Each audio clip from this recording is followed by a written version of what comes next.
There we go. Look at that. Would you look at that? Would you look at that? That's Lake Wissota. It's so nice to be back on Lake Wissota here in Chippewa Falls after doing some traveling over the past several days here. Nice to have you back in Chippewa on this Friday morning. It's October 10th, 2025. And I wish I was here telling you that the Brewers were advancing in the playoffs, but not yet. We're going to have to do it in a fifth and deciding game. At least it's at American Family Field after the Brewers kind of flushed the mouse against the Cubs last night in Chicago. We'll talk to Mike Clemens about that. We'll talk about the Packers game against the Bengals. Dr. Kristen Lyerly will be along, too, to talk about Robert Kennedy Jr.'s latest just dumb comments, this time on the subject of autism and circumcision. We'll have the latest example of Republicans turning their backs on our troops, on our veterans, and on law enforcement. And, of course, we will have our Week in Review panel talking all about the government shutdown and, again, Congress going home for the weekend, again, without paying the troops or resolving the shutdown. All that and much more coming up at 6:06 across the Civic Media Radio Network and right here. We'll see you soon. Pat, can you turn your gain down a little bit for me, please? Super high. So there, we've turned that down now. Is that better? A bit, yeah. I might have you adjust it again. All right. No, I've turned it down a bit more here, so okay. Hopefully that'll get it done. Yeah, that feels pretty good. Boy, that just, I mean, through my meter here, it's like low, but clearly it's coming hot to you. So it's that, and yeah, I don't know. I don't understand this board sometimes because it gives different levels than Audition does when we record promos after. So I don't know, man. Okay. All right. Thank you, Alicia. Right. Appreciate that.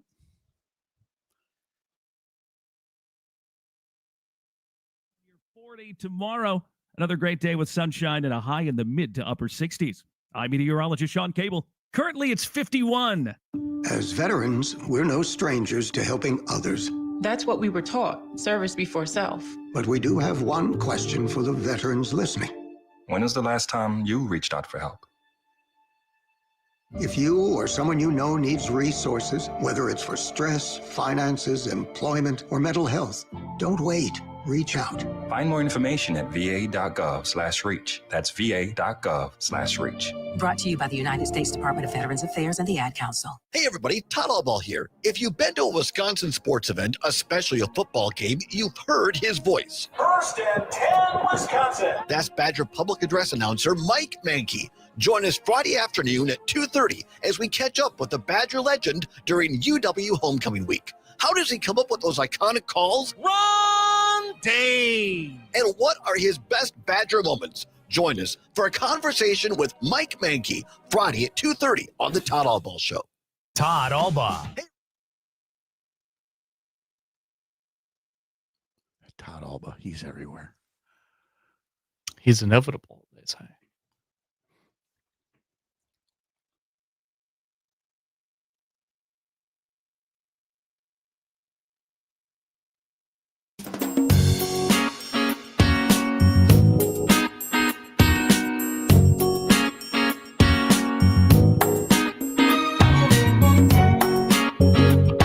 Live across Wisconsin on Civic Media, you're listening to Mornings with Pat Kreitlow, powered by Up North News. Now, from our Lake Wissota studio, here is the founding editor of Up North News, Pat Kreitlow. Thank you, Don Rune. Nice to hear your voice again, because it's now accurate. We're back here on the shores of Lake Wissota in beautiful Chippewa Falls, Wisconsin, on a Friday morning, October 10th, 2025. It's nice to have you along from wherever you're listening all across the Civic Media Radio Network or catching us on YouTube or Facebook, either the Civic Media sites or the Up North News sites. We appreciate you wrapping up the week right here. Alicia right away on YouTube saying welcome home. Thank you, Alicia, very much. Certainly appreciate that. I got a question for you, and it's a slam dunk. Is there anything like sleeping in your own bed? It's nice to travel. Don't get me wrong, especially when you're seeing family. But after several nights away, boy, did I sleep like a baby last night. Part of the reason being I just did not have confidence that the Brewers were going to pull it off, and they most certainly did not pull it off last night. So we go to an elimination game, one game, winner take all. Brewers Cubs coming up Saturday night at American Family Field. Let's check in with producer Parker Olson and see if once again he stayed up way too late for the disappointment of a Brewers loss in Chicago. Nope, he looks a little bit more awake, just entirely disillusioned. Mr. Olson, good morning. Is it a good morning, Pat? I don't think it's a good morning. For me, I slept in my when I went to bed and whatever I don't forget what the score was, 4-1 or whatever at that point, and I had You didn't score, Pat, or 4-0, yeah, whatever it was. You're right, because I went to bed thinking, I'm guessing. My guess was that I was going to wake up and find out that the final score was 11-0, and it wasn't. It was 6-0, right? And that was enough. So it just, when you see Freddie Peralta, again, much like Quinn Priester, just not able to hit their points, and it's not like they haven't played at Wrigley Field before. So why are you letting the Cubs crowd get to you? But they did. And the Brewers bats didn't have any answer. And so those two games at Wrigley are as forgettable as they come, unless the Brewers lose tomorrow, and then they won't be forgettable. We will always be talking about messing up those two games at Wrigley Field. Yeah, there were a couple of times last night where the Birds had a couple of like decently hard hit balls, but they were straight at somebody. Mm-hmm. And to me, that's kind of just like the signal that it's not going to be your day. Yeah. Because that tends to be how the Brewers work. They put the ball in play, something happens, they get on base. They manufacture runs, but that was absolutely not working yesterday. And to your point too, yeah, the pitching, for whatever reason, that first inning is such a bugaboo. And Freddie Peralta, he's not. I've said this before. He may be a little bit of a Cy Young candidate, but he's not exactly a pleasant watch. No. Again, no matter how good he's playing. They call him Fastball Freddie for a reason, but it's just not it's not consistent enough that he might get some votes for the Cy Young Award, but he's not going to win it. And I don't think it's so much the inconsistency. I think he's doing exactly what he wants to do. Well, he said that last night. Yeah, he said he felt consistent. Yeah, he's entirely uncompetitive when he's ahead in the count, and it's frustrating as all get out. Yeah, so that's what happened. That's the short version of what happened, and Mike Clemens will be along at 8:35 to talk about that, to talk about the deciding Game 5 tomorrow at American Family Field. And I can tell you right now that because it's the last game of all the league series. There's an American League elimination game tonight, so that's at 7:00, and then the National League elimination game will be tomorrow night, so that one is now at 7:00. And so coverage will begin Saturday at 6:30 on several civic media stations across the network. As for the other series, we'll just cover those real briefly here. It was a case of finding out that, either the Cubs or the Brewers are going to play the Dodgers. The Dodgers move on one of the craziest, most frustrating, dumbest plays that will haunt Philadelphia Phillies fans for the foreseeable future, where the Dodgers have a runner on third. The Dodger hitter, it's a comebacker to the pitcher, but he bobbles it. He could have either thrown to first and got the third out or threw it home. He chose to throw it home after bobbling it. And he threw it just a bit outside, and that was it. Dodgers score on a weird muffed throw. It had to go 20 feet from the pitcher to the catcher, and he missed the catcher wildly, and the Dodgers advance. So that was so hard to watch. I felt so bad for that guy. Oh, for him and for all the fans. So the Dodgers move on and wait to see if they play the Brewers or the Cubs, because it also determines home field advantage. If the Brewers win, then the National League Championship Series will start in Milwaukee on Monday night, and the Brewers will have the home field advantage. If the Brewers lose to the Cubs, then they'll take on the Dodgers, but the Dodgers will have the home field advantage starting on Monday. Meanwhile, in the American League, like I said, there's a clinching game tonight. That will be Detroit at Seattle. Tigers versus Mariners, 7:00 tonight. The winner will travel to Toronto, for the American League Championship Series Game 1, which will be Sunday night. So, any chance we can get Brandon Woodruff back by tomorrow? I'm just thinking about our pitchers. That's the other No? stupid thing about it, is it seems like once Woodruff went down, everything went out the window. Nothing is going well. Yeah. The air just went out of the balloon. It felt like, not entirely, because obviously we still have had some big innings, but Yeah. pitching wise, it just hasn't been everything that we would want it to be. While we're on the subject of sports here, of course, we've got high school football tonight on several stations across the Civic Media Radio Network. And then, of course, we've got Badger football tomorrow. The Badgers taking on Iowa. And again, let me clarify, because I said it wrong multiple times this week. The Badgers are home against Iowa. It's homecoming in Madison. Coverage begins tomorrow at 4 on several Civic Media stations. And then on Sunday, the Packers are back in action, taking on the Cincinnati Bengals. Coverage begins at 1 o'clock for a 3:25 kickoff on several Civic Media stations. Again, head over to civicmedia.us to learn more. It's going to be a little weird for the Packers to face Joe Flacco again, since they faced him as the Cleveland Browns quarterback a couple of weeks back, and now they're facing him as the newly acquired Cincinnati Bengals quarterback. I wonder how many times this has happened, that a team has played against the same quarterback twice in a season, but not on the same team. Not much. It can't be, I mean, right? no, mid-season trades of a quarterback don't happen much, and within the division, And to within be the a starter. AFC, and be a starter. Yeah, just that is that caught everybody's attention, and certainly does that help the Packers because they've played him already? Who's to say? Because he's only one of 11 people there behind the ball. So, Badger women's volleyball, they are 7th ranked in the country. They will travel to Penn State tonight to take on the Nittany Lions there. And so we'll follow all of that and have some results Monday morning for you along the way. We mentioned that Mike Clemens is coming up. Also ahead, we're going to be talking to Dr. Kristen Lyerly. And again, forgive the strong language here, but we're going to talk about another stupid thing said by Robert Kennedy Jr., somehow connecting autism to circumcision via Tylenol in baby boys.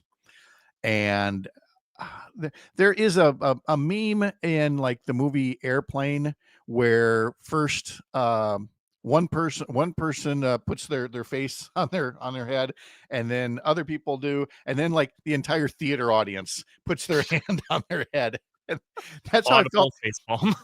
Yes, I felt like that was the entire medical community yesterday, and that was just one of several things. I mean, let's just say Dr. Lyerly is what's the phrase, loaded for bear. She is ready to talk about this. So I have yet to see this clip, and I am a little worried. Yeah, we should be. We'll also have, of course, our regular Week in Review panel with journalist Mark Jacob and Jennifer Schulze and former U.S. Attorney Jim Santel. And, of course, one of the big topics this week deals with President Trump being able to send the military into cities just willy-nilly. And let me put it to you this way. How do you think people in Oklahoma, let's say Tulsa, how do you think people in Tulsa would feel if a Democratic president sent the Illinois National Guard into their city? So troops from Chicago basically invading Tulsa, because that's essentially what's happening in reverse with people in Chicago, as red states are complying with President Trump's desire to play soldier, to play general. Well, we can say that out loud, but you know who else said it out loud? A top Republican official in the state of Oklahoma. One of the few Republicans speaking up, going, that's not how this country is supposed to work. That's not how our system of federalism is supposed to work, where the president can send troops from one state into another state without that governor's permission. This isn't a case of, oh, there's some kind of insurrection, there's some kind of national emergency. Trump says there is, except for this one problem. There's not. He's sending people into Chicago that just had a summer with the least amount of murders since 1965. Okay. These are made up things that distract from the shutdown, where they're trying to inflict maximum pain, distract from the ongoing cover up of the Epstein files, and distract from the fact that inflation is still very persistent for the American consumer. It's a distraction from Americans who are just now starting to realize how much more expensive their health insurance premiums are going to shoot up because Republicans in Congress voted for that big bloated boondoggle, which removed the affordable from the Affordable Care Act. But the president has figured out a way to make this all about, make that all that go away. And let's talk about whether troops should be in Chicago and in Portland and in Memphis and in Washington, D.C. and every place else. So we will talk to former U.S. Attorney Jim Santel about that, along with Mark Jacob and Jennifer Schulze. You go over that and some of the other stories of the week. Now, of course, we've got stories that we're following here at Up North News. I'm putting together our weekend newsletter, and that will include our question of the week, which this past week was all about, who would be your first choice in the Democratic primary for governor? Well, needless to say, this Sunday's edition is going to be kind of a reset on the race because Josh Kaul decided not to run for governor. Missy Hughes jumped into the race for governor. And there are still other rumblings out there, names like Mandela Barnes, names like Ron Kind that are being bounced around. So to what degree is the field set yet? We'll kind of give you a reset in this weekend's newsletter, and we'll come up with a new question of the week. And if you want to be among the first to see it and respond to it, then head over to upnorthnewswi.com. That's our homepage there. And click on subscribe in the top banner. Up North News is a separate entity from Civic Media. But gosh golly, do we love having this partnership every weekday morning from 6 to 9 across the stations of the Civic Media Radio Network. So a lot to cover here, including in just a bit, we're going to talk about, again, the hypocrisy of saying support our troops and thank you for your service when that's not really what's happening. That's coming up next. I'm Pat Kreitlow. This is the Civic Media Radio Network.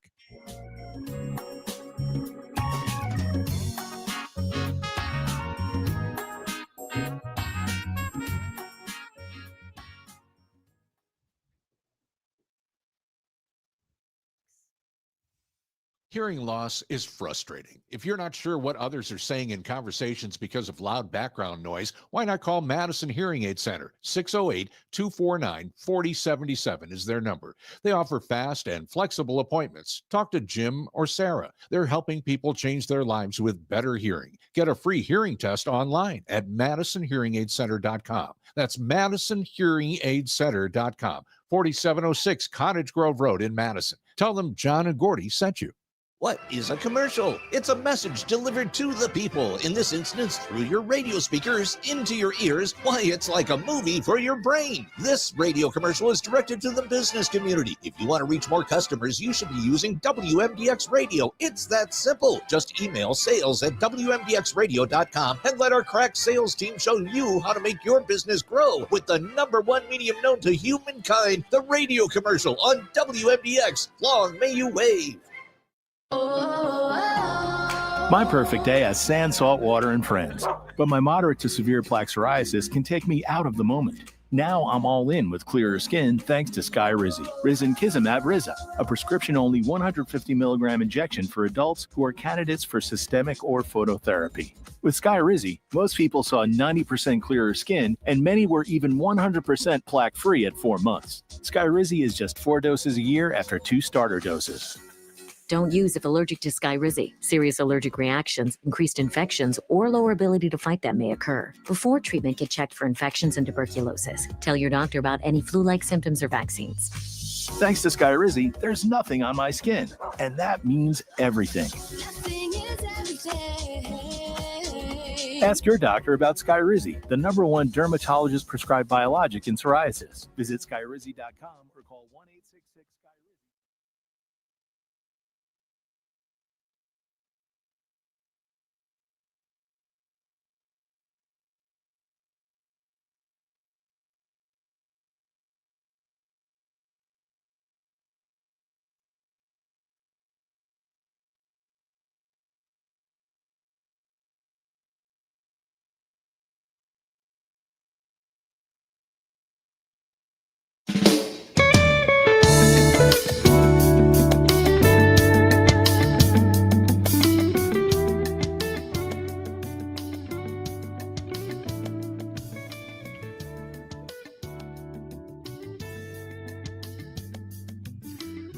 Welcome back. It is 6:20, just about 6:23 now on this Friday morning. Sorry, I was just sipping some coffee. It's so good, not just to sleep in your own bed, but to have your own coffee. Again, just all the comforts here. My chair feels better. The lighting feels better. Parker, my face now has a color that appears in nature once again. You do look better. Thank you. I feel better. Compared to the weird lighting in hotel rooms and guest bedrooms and things like that. Still got to work on yours over there, man. I mean, you are, as I discovered being there a week before last, you are a handsome young man. Shucks. You'd never know watching this show. It's and it's not your fault at all. So No. we'll worry about that later. But it's nice to have things. Everything is back where it needs to be. My Roy Kent coffee mug for Fridays is here. The coffee tastes better. Yeah. You know what else is better is being back into the regular routine of checking things on my own computer, which includes Civic Media's new daily newsletter. It's filled with lots of links to show highlights and more. Head over to Substack. Specifically, go to civicmediatoday.substack.com. Again, civicmediatoday.substack.com, and be a part of it all. Let's see. Roger in Stevens Point brings up the news that is rather sad, especially for college basketball fans. Sister Jean Schmidt, the Loyola basketball superfan and team chaplain, died at age 106. She became a sports world celebrity at the age of 98 as the #1 fan for Loyola University during their Cinderella run in the NCAA Final Fours, but has passed away now at the age of 106. Roger, thank you for letting us know about that. Let's see. We also had Tony commenting on YouTube about potential gubernatorial candidates. First, he goes, Tom Nelson, with a big exclamation point. And then Luke Mathers with a big exclamation point. He also says that he appreciates the new lighting. Thank you. Because he says Parker is ghost white in person too, right? No, he's not. He's nobody looks normal in that room. But we're gonna work on it. He also says, are we going to talk about Emily Cephos running again for assembly? Yes, at some point we are. Emily Cephos, a friend of the show here, is running again in Assembly District 56. That's important because currently Assembly District 56 has a representative who does not live in the district, has been playing fast and loose with his residential address. And Emily thought that it might be time once again for residents in that Fox Valley area district to have a representative who would represent them by living in the place that they're supposed to represent. So yes, we will most definitely be talking to Emily all about that in the coming days as well. But for the moment, I just want to talk about a real pet peeve of mine and my ongoing mission to help more people understand that the politicians who are loudest about back the blue and support the troops and thank you for your service are sometimes the most hypocritical when it comes to actual backing and support and gratitude. The most recent example could be seen late yesterday in the nation's capital as the Senate passed a new defense policy bill, a $925 million bill that's going to talk all about some of the broad policy of the military and the outlines of the Pentagon budget whenever the government does open again. But they did not include a provision in there that would have kept paying the troops during a government shutdown, because most federal employees will not get paid next week. And the same goes for soldiers, sailors, airmen, Marines, and all who support them. They could have changed that. The bills are going to keep coming, but the paychecks will not. Of course, this all happened at the same U.S. Capitol where insurrectionists beat and maimed scores of law enforcement officers. And yet, has there been anything other than indifference as their party leaders pardoned those domestic terrorists? While we're on the subject, these are the same people who in D.C. and in Madison and elsewhere pass budgets that squeeze local coffers already hard-pressed to pay for police and other law enforcement. Talk is cheap when it comes to backing the blue if you don't really fund who it is that you claim to support. And of course, we've covered active duty troops and law enforcement. Let's not forget veterans who face higher probabilities of homelessness and suicide and drug addiction and other things. The people who beat the drum hardest for war and for supporting our troops sure have a funny way of showing it lately. At the federal level, of course, we can talk all about the cuts to the VA healthcare system. We have talked about them. There will be more to come. And then closer to home, 2 shelters to help homeless veterans had to shut down in the state because Republicans zeroed out the budget for them. Even, as it turns out, when there might be free resources being offered. According to a report from WQOW TV in Eau Claire, a contractor has been willing to work with the Wisconsin Department of Veteran Affairs to replace the aging Klein Hall facility in Chippewa Falls at no cost for the construction, only the cost to lease it once it's built.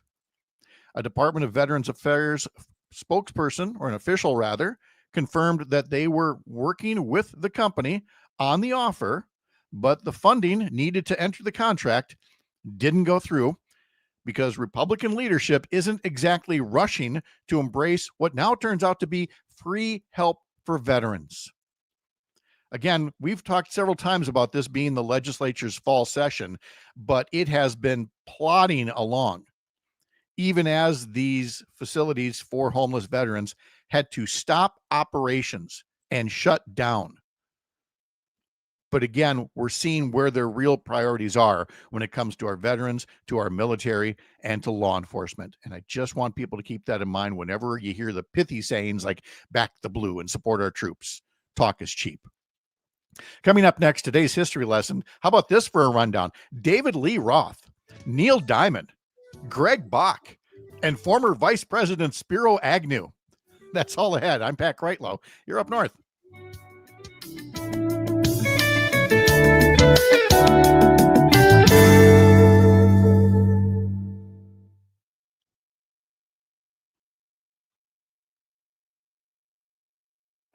Mad City, biking through blizzards since forever. 92.7 WMDX. An information vacuum may be one of the biggest challenges that Wisconsin farmers face with the government shutdown. I'm Pam Yankee, starting you off before the opening bell on a finally Friday morning. Quick look at what's happening in agribusiness news.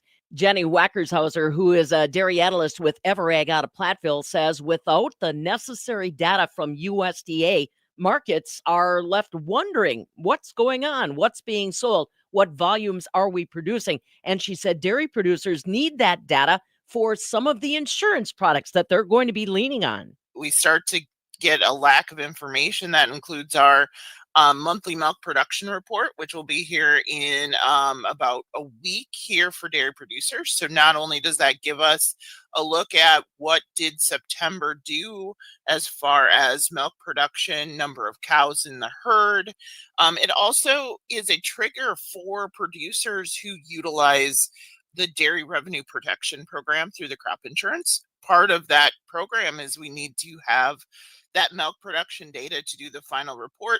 Jenny Wackershauser, she's a dairy analyst with the Everag crew out of Platteville. She said the last time this happened was 2018. And she said at that time, when the markets didn't have USDA data, they traded sideways for the duration. What is the Dairyland seed difference? The answer is found in our difference makers.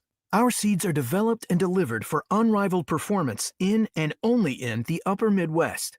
Our local dealers, expert agronomists, and everyone throughout our organization who live to make life better on farms and in the community. It's our people, products, and pedigree that combine to make a true difference that you can see on the bottom line and feel in your heart. Learn more about our difference makers at dairylandseeddifference.com.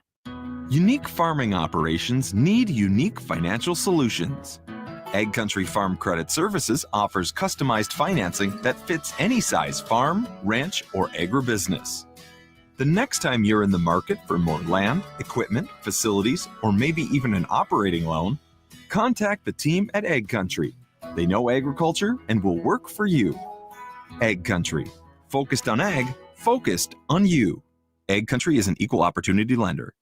We're off to a lower start on a Friday morning in overnight trade. December corn's down a half at 4.17. November soybeans are down a nickel, 10.16. July wheat, that's down a half, 5.47. Barrel cheese was unchanged yesterday at 1.74. 40-pound block cheese did gain 2.25 at 1.76, but AA butter was down 4.75 cents to 1.60 per pound. November Class 3 milk that goes into cheese is down 4 right now at 16.60 a hundredweight, with the December contract down 9 at 16.65. Just a quick market snapshot for you on a Friday morning. I am Farm Director Pam Yankee. You're listening to 92.7 WMDX, Madison's home for the Maggie Dawn Show, Monday through Friday from 4 to 6 p.m. It is going to be another really nice fall day today. Partly cloudy with a high in the upper 60s to It's going to be low. a really nice fall day today because Greg Bach is here. So that's all you need to make sure it's a nice day. Hi, everybody. Welcome to crunchy leaf season. Welcome to sweater weather. Welcome to pumpkin spice flowing through your veins. It's everywhere. It's everywhere. Yeah. How are you? I'm fine. Fine. Stupid Brewers. I just don't understand what's happening. Mm-hmm. I get you. Just yeah. But hey, everybody, welcome to Friday. Yeah, that's right. All right, here we go. Big time radio. I'm going in 45 seconds here. All right. Is that right? Alicia. Greg! Duh, calm. There's no yelling, Alicia. It's fine. It was great to see you too, my friend. Great to see you too. It's too early for that.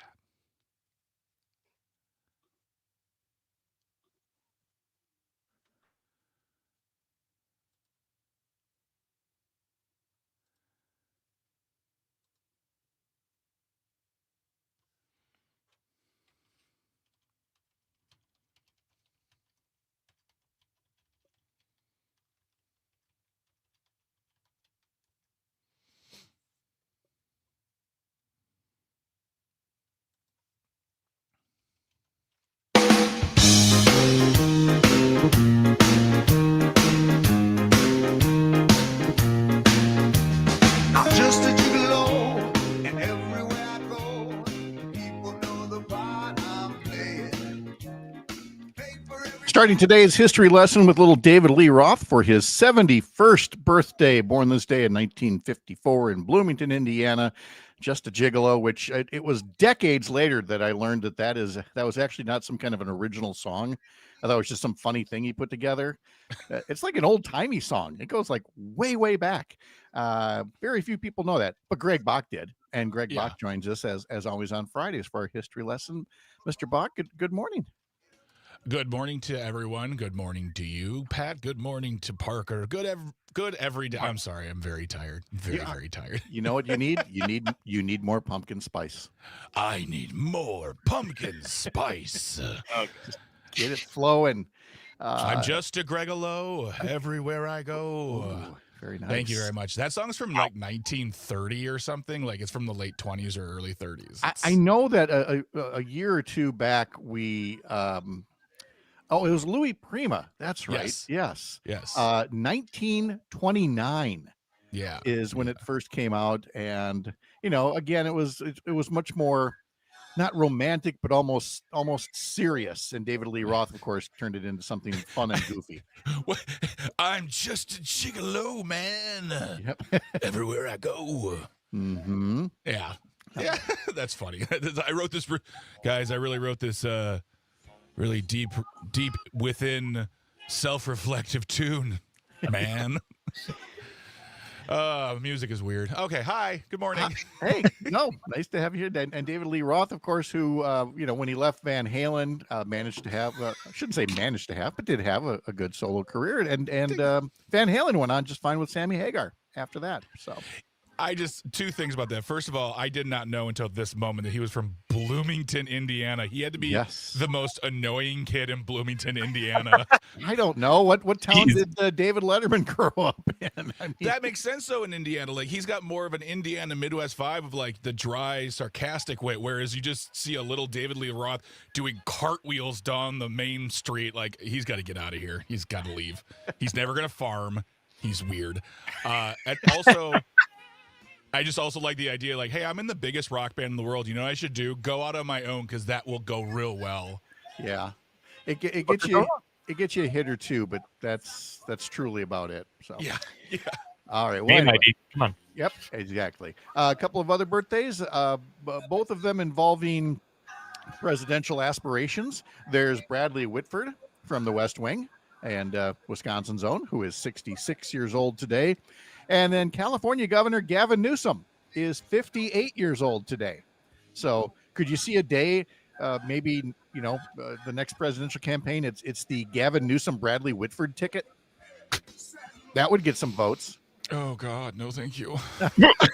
Wow. That was unexpected. All right. Well, let's instead get back to the music, because on this day in 1970, the number one song was by Neil Diamond.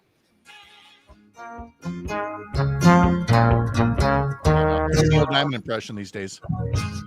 Crackling rosy, get on board. Not good. Not as good as Neil Diamond's. Yeah, that was the number one song this day in 1970. Hey, I got a couple of more birthdays of people who might have presidential aspirations. Happy birthday, Brett Favre. He is 56 years old today. You're a mean man, dude. And he's already really big into funding stuff. So yeah, see. And Dale Earnhardt Jr. is 51 years old today. And I'm sure if you NASCAR folks would, still do that, they'd support him. On this day in 1992, Garth Brooks' album The Chase debuted at number one on the album chart with tracks that included That Summer and this single.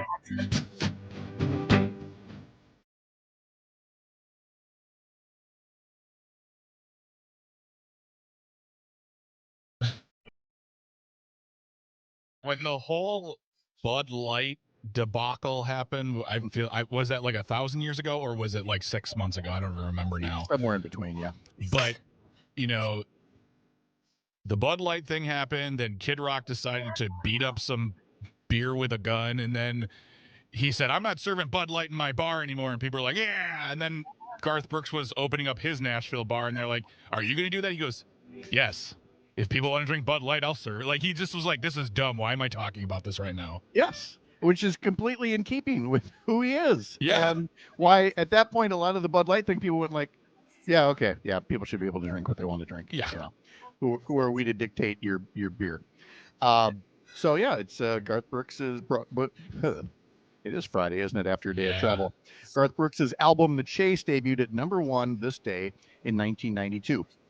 Garth Brooks was one of many cameos, Greg, in the series I still am plodding through on the flight down and on the flight back, the Billy Joel documentary.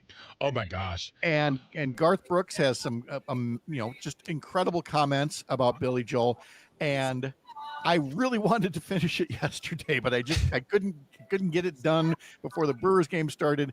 And it's fine because I would have hogged up the whole show today. Whenever I finish this thing, we're basically doing a Billy Joel appreciation show. Will you do that? Like at least start it on a Friday because I could talk about that for hours. I watched it in one sitting. I'm like, I'll start watching it, and I'm like, 9 hours later. No, it's a beast. And you keep thinking, okay, this thing's probably wrapping up now. And it doesn't, but it doesn't drag on. The next story is just as compelling as the one before. Yeah. And I mean, the segment we could do just rattling off, say, just one or two lines of song lyrics from this song, and saying, you guys should listen to these. So you want to do that next Friday? I would love to do that next Friday. I might have to watch it again just to freshen up. There you go. I will say this, though. Anytime Garth Brooks is interviewed about anything, it's always amazing because he treats every interview like he is giving a Nobel Prize winning speech. He just treats it with such the thing about Billy Joel you don't understand. Yes, he did. His documentary, his own documentary, he cries 9 times while he's talking. Wow. And by the way, from being in Nashville last weekend, my favorite bar there was Garth Brooks. The Garth Brooks one? Nice. Yeah, I want to go back. I want to go back. Yeah, can't wait. Look at that. We used up all the music from there. I guess we got to get back to doing something here. Let's go Billy Joel's documentary was let's go to 1995 then, No Doubt released their breakthrough album Tragic Kingdom with hits like Just a Girl and this one. So please stop explaining. Don't tell me cause Okay, what year? This came out in 98? 95. And okay. it sold 10 million copies and catapulted Gwen Stefani to stardom. Parker, what year were you born? You were born 2002. 2003. Okay. Okay. I'm not. This is not a setup. I'm just saying this album, Parker. This song we're playing right now. Imagine hearing this song on at least 4 different radio stations a day, at least 3 times a day on each station. This song could not stop being played. Oh God, that's not even like that breaks the rules of what you're supposed to do. And on top of that, this was back when MTV was playing videos too. So the video plays like 5 times a day. Yes. The world was quick to embrace Gwen Stefani. Yeah. They liked her. She's good voice. She stands out. She certainly she's embracing Jesus and Trump lately. Anyway, this day in 1845 in Annapolis, Maryland, the school that would become the United States Naval Academy opens with 50 students. And so I believe for our favorite Navy veteran, Alicia, we have to do a shout out to her for that. On this day in 1946 was born the late singer-songwriter John Prine, who passed away in 2020. It's the 65th birthday for Eric Martin of the band Mr. Big. to be with you.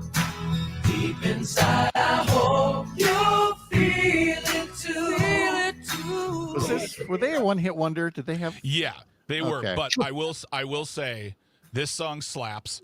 And another song that was everywhere on contemporary radio. You could not get away from it. The hair band that had all the rockin' tunes. Then they had their sensitive ballad, but their bass player and guitar player are 2 of like the best players in music. Like they were so good, but you're like, oh, like you had no idea because it's a very simple song. It is, but in huge lineup. 1991, late 91, early 92, it was everywhere. Yep. Yeah. Yes. Also born this day in 1917, Thelonious Monk, the jazz pianist and composer. Happy birthday to singer Maya, who is 46 years old today. Show, boy, I really need to know it. How you gonna act? How you gonna handle that? What you gonna do when she wants you back? Maya, that's her name, Maya Harrison. She was born in Washington, D.C., and her parents chose her name to honor the poet Maya Angelou. Let's see. Here's the birthday that I saved till last. Tanya Tucker. She is 67 years old today. Jukebox up, those song goes down. I'm too far gone to turn this heart around. I may be wrong, but I don't want out.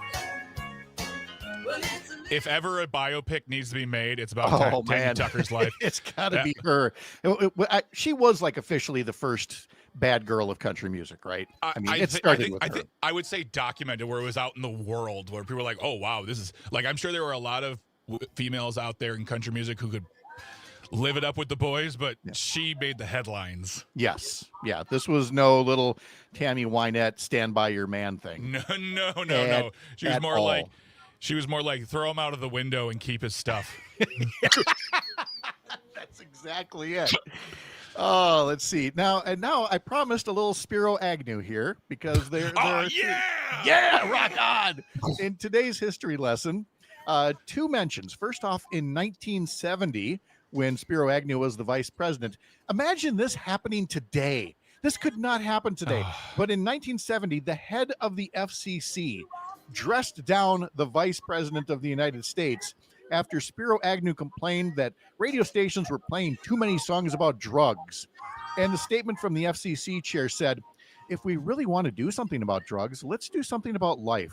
The songwriters are trying to help us understand our plight and deal with it. It's about the only leadership that we're getting. They're not really urging you to adopt a heroin distribution program, Mr. Vice President.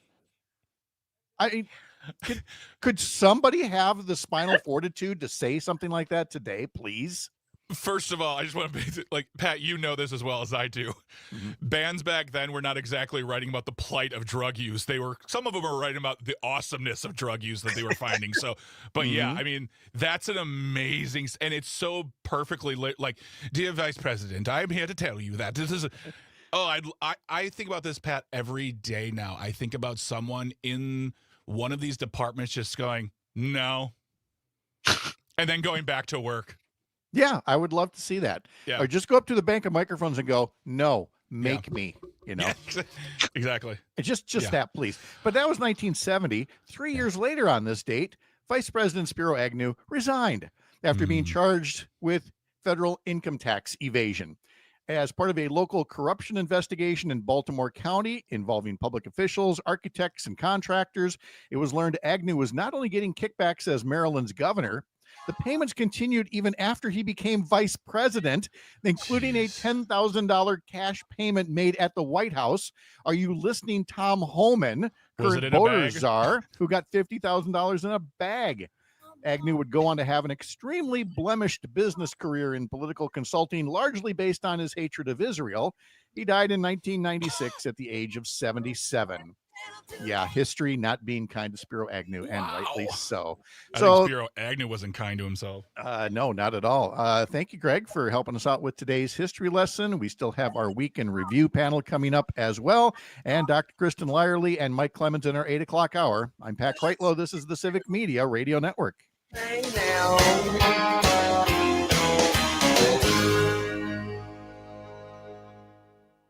Yeehaw. Oh, that's what I was going to say. Dang it, you beat me to it. You can say it too. It's okay. Come on. It's only funny the first time. Excuse me. I know it's funny. Say it. Say it. Yeehaw. There Yeah, it he's is. right. It just didn't work. No. Yeah, you're right. Get out of here. All right. Yeah. Okay. Fine. All right. I'll leave now. Let's see. All right. So we got some holidays, national days, and entertainment news here. I mean, it's not going to have Spiro Agnew, but you know. No, I'm sorry. Parker's going to Why give it did his best. why did he hate Israel? And I'm not trying to get He into a was thing here. Live he stream. started. He was. It was not.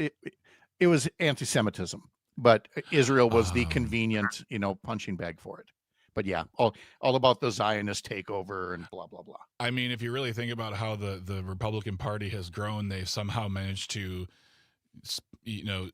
hold on to that anti-Semitism while embracing Israel at the same time. It's really just an amazing work they've done. Quite the balancing act. Yes. Well, $10,000 and you're out of office. That's hilarious. That's so cute. It's adorable. So cute. Ew. Let's see. Did you did you by chance grab Private Eyes or anything from Hall & Oates there, Mr. Parker? You bet I did. Okay, well, you can start with that since we're still in the 6 o'clock hour. Yeah. It's downright refreshing not to see those daily things of Facebook has banned your video, because of the music thing. Yeah. I don't miss that. I mean, it sucks because you want to play fun, but the thing was on our show is we'll play a really fun song that's applicable to what we're talking about, and we can't really talk about it on the show because you won't be able to hear it. Mm-hmm. Some people won't be able to hear it, so it's or we have to explain the song, and then you're like, I know. The internet, you've ruined everything. I know.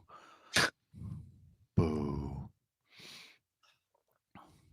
Secret show. Secret show. There it is. I also have the Family Feud ding and buzz just in case. But I don't have a quiz here. I know. Am I getting a quiz? I know. Yes. Tell me what day it is of the National Day calendar. Go. The 10th. Dang it. He's right. How does he do it?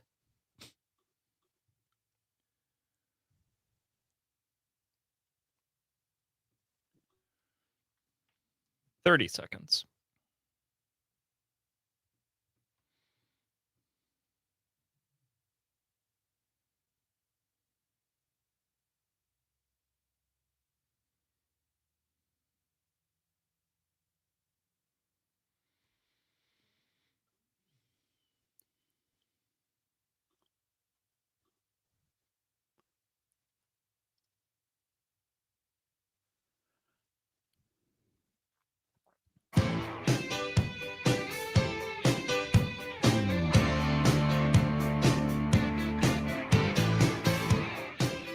I got one bonus for the history lesson. On all the weekend birthdays, we'll single out Daryl Hall of Hall & Oates, who turns 79 years old tomorrow.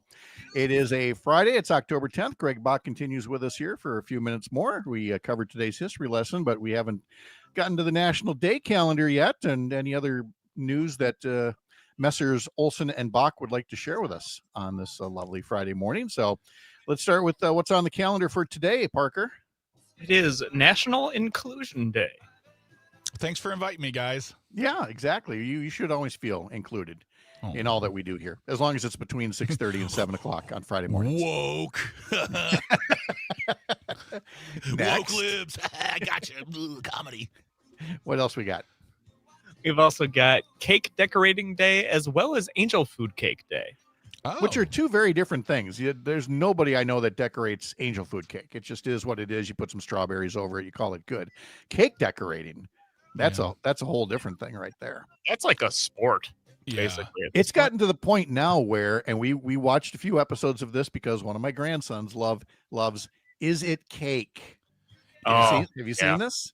I've watched a little bit of that show, but I've seen the videos now where people are like, is it cake or is it steak? And it's always cake. Well, yeah, it's always cake. I mean, it's just amazing how lifelike they can make these things now. But let me ask you a question, guys. Yes. You go to a party, and there's cake. Yeah. And you find out it's just regular angel food with some frosting or like a little stripe of frosting in the middle. You're like, okay, I guess. Like, in today's day and age, I feel like you do so much more with cake. When someone brings in the angel food, you're like, really didn't try, did you? Okay. I went to a party two nights ago where there was cake, where there were peanut butter cups baked into the cake. I'm like, now that's living. Yes. Yeah. That was something. Yeah. Tony, though, says it's been a while since I've had angel food cake. Might have to have that this weekend. Yeah, if you can find some good strawberries. I'm going to have me some angel food cake. That's right. All right. I've grown to appreciate angel food cake more as I've grown up. You've grown to appreciate it? Yeah, which is probably backwards. But Parker. Yes, I know. I'm a very, very weird man. That's the first step into old manhood for you. I've grown up in my life. I've seen a thing or two. One thing I know is I love angel food cake because it really brings me back to the days of 4 years ago when I was in high school. Back in high school, I was the big man on campus. I was the angel food cake king. And it's only in retrospection that I see that was the best cake of cake. I've caked it all. If only Mathers were here today, he would bring in some angel food cake just on the spot. Just see how much Parker would wolf it down. Any other notes on the calendar, or do you want to jump into entertainment news here? It's also World Egg Day. Shout out to our farmers. Love eggs. Egg or egg? Egg. Agriculture? Egg. EGG. We've all stopped talking. Okay. Okay, it is Egg Day, not Egg Egg Day. Day. Okay. Yes, we've got that set up. Thank you. And World Mental Health Day. World Mental Health Day. Well, Nice. it bypassed some of us today. Maybe next year. Maybe next year we'll have mental health on October 10th. Just not at the moment, though. That might be sleep deprivation. They'll be fine. All right. What's new in entertainment and feature news? Entertainment and feature news. Mr. Kreitlow, The Smashing Machine. Have you heard of it? Have you seen it? The Dwayne "The Rock" Johnson. His new movie. It flopped, I guess, but it has a 72% on Rotten Tomatoes. Okay. Oh, what's the percentage? 72. Okay.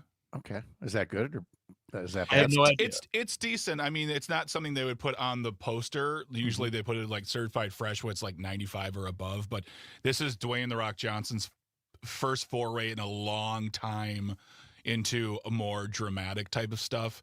After he's done a bunch of movies that kind of went nowhere, I'm glad. He is a good actor. He has done some really good roles. He just got stuck in those action roles. And I don't know if you've seen him like in the last 6 months, but he's lost a ton of weight. He's doing the Dave Bautista thing. He's still big, but he's slimming down. He's taking different roles. He wants to be taken seriously. He wants to win an Academy Award for this movie, and I don't think he's even going to get nominated. Well, I mean, Trump wants a Nobel Peace Prize. I mean, you can wish for one thing, and Fair point. That is a fair point. What's the thing you can't say on the radio? You can wish in one hand. Yeah. Anyway, and so good. Good luck to The Rock with his Oscar dreams. Well, All right. I'm going to see the movie. It looks amazing. It looks really, really good. It does look interesting. Yeah. Yeah. All right, but still a flop. But you're gonna go. All right, good. What else, Parker? We've also got Bob Ross. 30 of his paintings are being auctioned off as a fundraiser to support some public TV stations because of the federal cut. Do they all have happy little trees in them that have been painted in? I would sure think so. I hope so. That's another one of those people that you don't appreciate till afterwards, and you kind of now look back like fondly. Whereas at the time when Bob Ross was doing, it was like, who's that goofy guy on the TV going, "Oh, look, we're gonna make happy little paintings." But then once he's gone, you're like, "Oh, I kind of miss that happy fella," you know? I used to watch him when he was doing shows. I love that show, and I would never tell people because I felt embarrassed. I'm like, I don't want to tell people I watched the painting guilty guy. pleasure. We found a Greg yeah. Bach guilty Yeah. pleasure, like Now Parker and Angel Food Cake. Yeah, Wow, so much discovery we're making here today. And finally, Mr. Olson. The video game Assassin's Creed. Oh it's God, yes. Yes, this is really interesting, and I bet Greg wants to go off about this. It was developing a new game, and it was canceled by the developer because the game is set post-Civil War and featured a main character who was a former slave that would fight against the KKK. This was canceled because there were concerns about the U.S. political climate and getting backlash. Greg? Yeah. Yep, there it is, folks. There it is. Can't have that. Nope, can't have that. Nope. In the year of our Lord 2025, we have a game that might be too real because it involves the KKK, slaves, political violence, and things like that. Yeah. Yeah. Meanwhile, they're developing a new game where you walk a character down the street with a torch in his hand going, "We will not be replaced." It's going to be a huge seller. Huge seller. No, Greg, thank you very much. You're welcome. Go Brewers. It'll be so much happier next week when we're talking about fun brewer stuff, right? Yes. We're not talking about it at all. Right, exactly. Either way, I will convince myself to be happy. That's my World Mental Health Day. All right, our weekend review panel on the way, as well as Mike Clemens with sports and Dr. Kristen Lyerly. I'm Pat Kreitlow. This is the Civic Media Radio Network.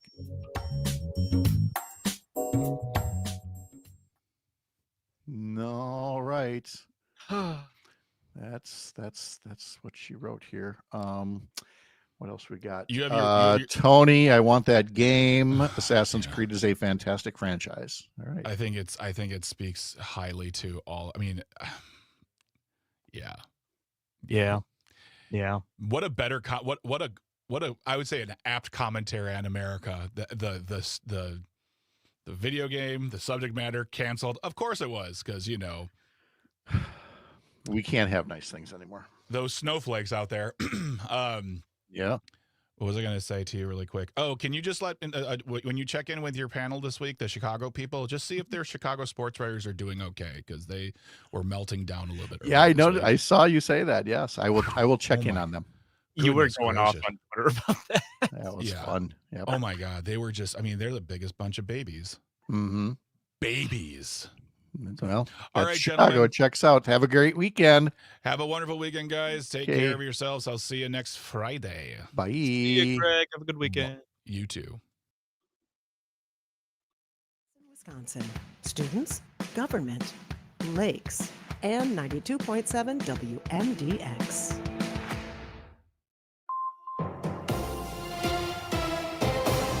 For 92.7 WMDX News, I'm Savannah Tomei Olson. It's Fire Prevention Week, and firefighters want you to know about the thing you've probably got all over your home that could turn dangerous in an instant. Lisa Hale reports. This week is Fire Prevention Week. The National Fire Protection Association set the theme as Charge into Fire Safety, Lithium-ion Batteries in Your Home. Most of the modern electronics in our homes are powered by lithium-ion batteries, everything from smartphones and tablets to power and lawn tools to e-cigarettes, laptops, headphones, and toys. Oshkosh Fire Chief Tim Hyman says while most lithium-ion batteries are used safely, there have been reports of fires and explosions involving the batteries in recent years. But basically, any damage to that battery can cause what we call thermal runaway, where basically that battery starts to self-heat, has a reaction, and despite whatever actions we may take, like putting water on it, doesn't really stop that thermal runaway, and it keeps heating and heating and heating. And basically, there's an explosion or fire that can result. Hyman says not to overcharge batteries. Always use the cables that come with the product, charge on a hard surface, and make sure to dispose of or recycle batteries correctly. Lithium-ion batteries aside, Hyman said the most critical thing for fire prevention and safety is a working smoke detector. I cannot stress how important those are, and based on real life outcomes where we show up, and if you have working smoke detectors that have alerted you to get out versus the homes we go to that don't have working smoke detectors, we see dramatically different outcomes. For more news from around Madison and all over Wisconsin, head to our website, WMDXradio.com. I'm Savannah Tomei Olson, 92.7 WMDX News. The Crew lose again to the Cubs. Hi, I'm Mike Clemens with sports, baseball, the NLDS. There will be a Game 5 tomorrow night in Milwaukee. The Brewers shut out by the Cubs, 6-0 at Wrigley Field. Freddie Peralta surrendered a 3-run home run in the bottom of the first to Chicago's Ian Happ. Pat Murphy. The first inning is always the toughest for a pitcher, especially in environments like this and big games. The first inning can always be the struggle, and hadn't shown him the heater yet. Got too much in the middle of the plate. First pitch at 7:08 tomorrow night at AmFam Field. College football, the Badgers host the Hawkeyes tomorrow night in Madison. Kickoff 6 p.m. Wisconsin lost 42-10 last year at Iowa. The focus is obviously what happened last year and what it is that we need to do to change all that happened last year. It'll be a physical, tough, hard-nosed game, nothing different than what you would expect from an Iowa-Wisconsin football game. We got to make sure that Saturday night we're ready to roll. That's Badgers head coach Luke Fickell. With sports, I'm Mike Clemens. Catch Farm Report updates throughout the day from the Midwest Farm Report, right here on 92.7 WMDX. It is going to be another really nice fall day today. Partly cloudy with a high in the upper 60s to low 70s this afternoon. Tonight, it'll be clear with a low in the upper 30s to near 40. Tomorrow, another great day with sunshine and a high in the mid to upper 60s. I'm meteorologist Sean Cable. Outside now, it's 53. When it comes to vaping, the truth can get clouded. So let's make it clear. Vaping is not safe for youth. Because vaping can put microscopic particles into your lungs. And dangerous things like metals into your body. And nicotine, which can harm a person's brain development through their mid-20s. With appealing flavors, high nicotine levels, and lots of promotion on social media. Many kids think vaping is harmless, but it's not. So talk to your kids about the risks of vaping. Because when you talk, they hear you. Learn more at underagedrinking.samhsa.gov. Hey there, Wisconsin. Tom Hartman here. Democracy is not a spectator sport, so join me each and every weekday right here on Civic Media for the Tom Hartman program from 11 a.m. to 2 p.m. Covering the news of the day and sharing ways for you to get off the sidelines and get active in your community, because change starts with you. Get involved and tune in to the Tom Hartman.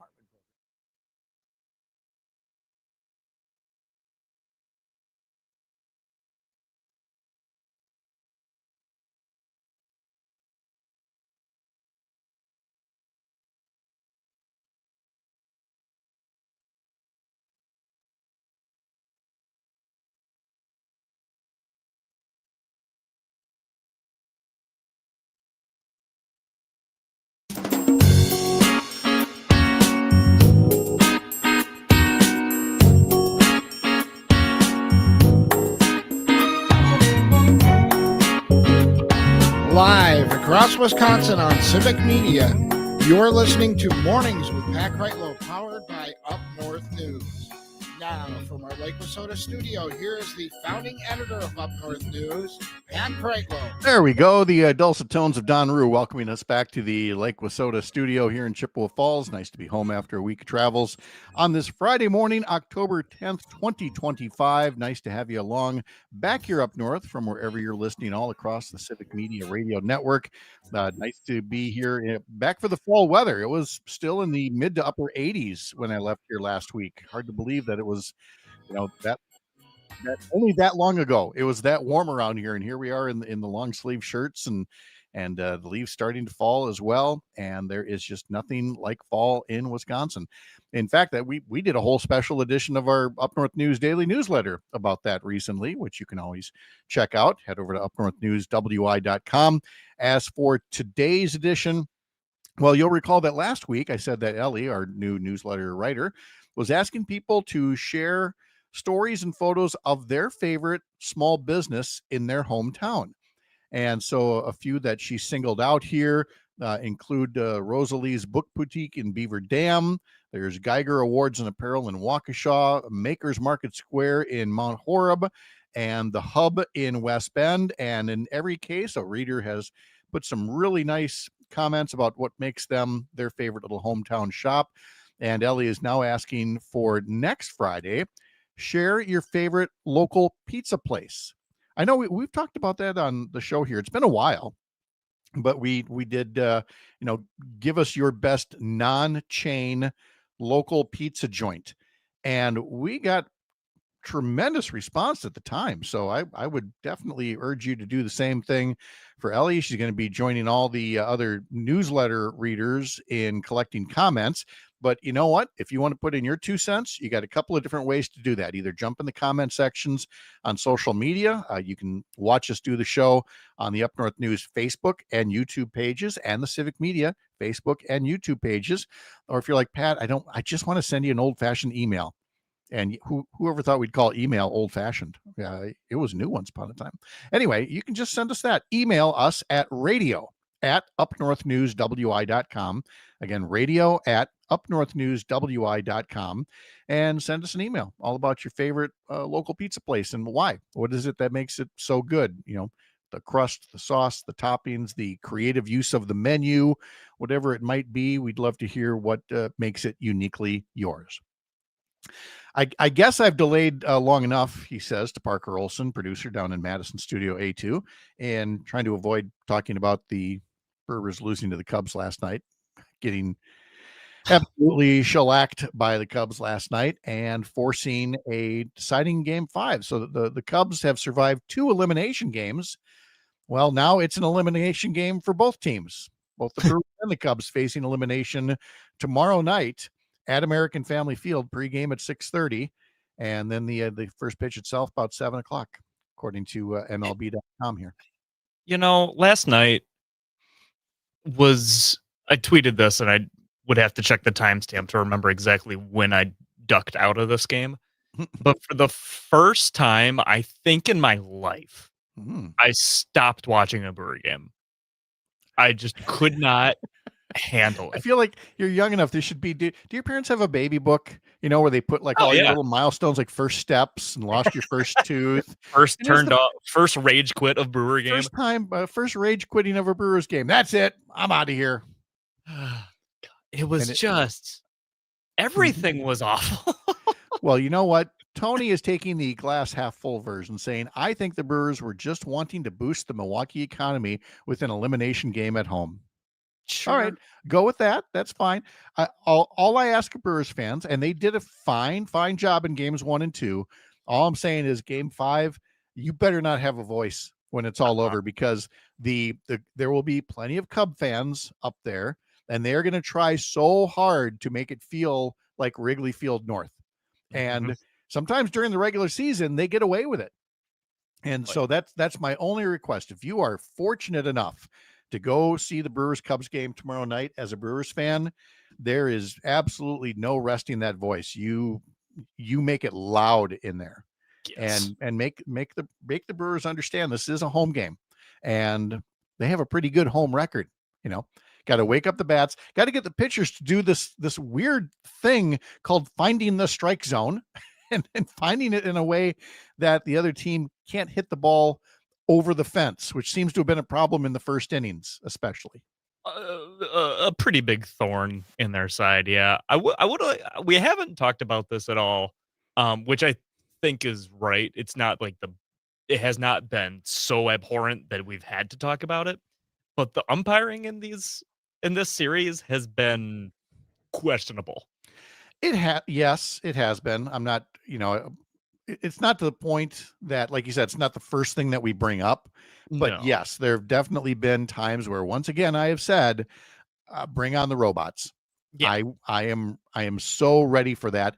And I get, a couple of times the ball will just nibble the strike zone and it'll break your heart, because, an ump would normally call it, one way, but the the lines are the lines. Yeah. And so if you accept that that's where the lines are, I'd rather have that than to have this so-called human factor on that. I don't want the human factor. I want it to be the right call. Yeah, no, I'm okay, and I want the right call. I have that little buffer zone of like, if it's a quarter of the ball that's in the zone, fine, I get it. It's not, you're not going to be 100 out of 100, but there are balls that are literally like a ball or two away, and they're getting called strikes, or a Yes. ball or two in, and they're being called balls. It's so infuriating. Yes. Tom in Hartford puts on the text line, to win at home is the charm.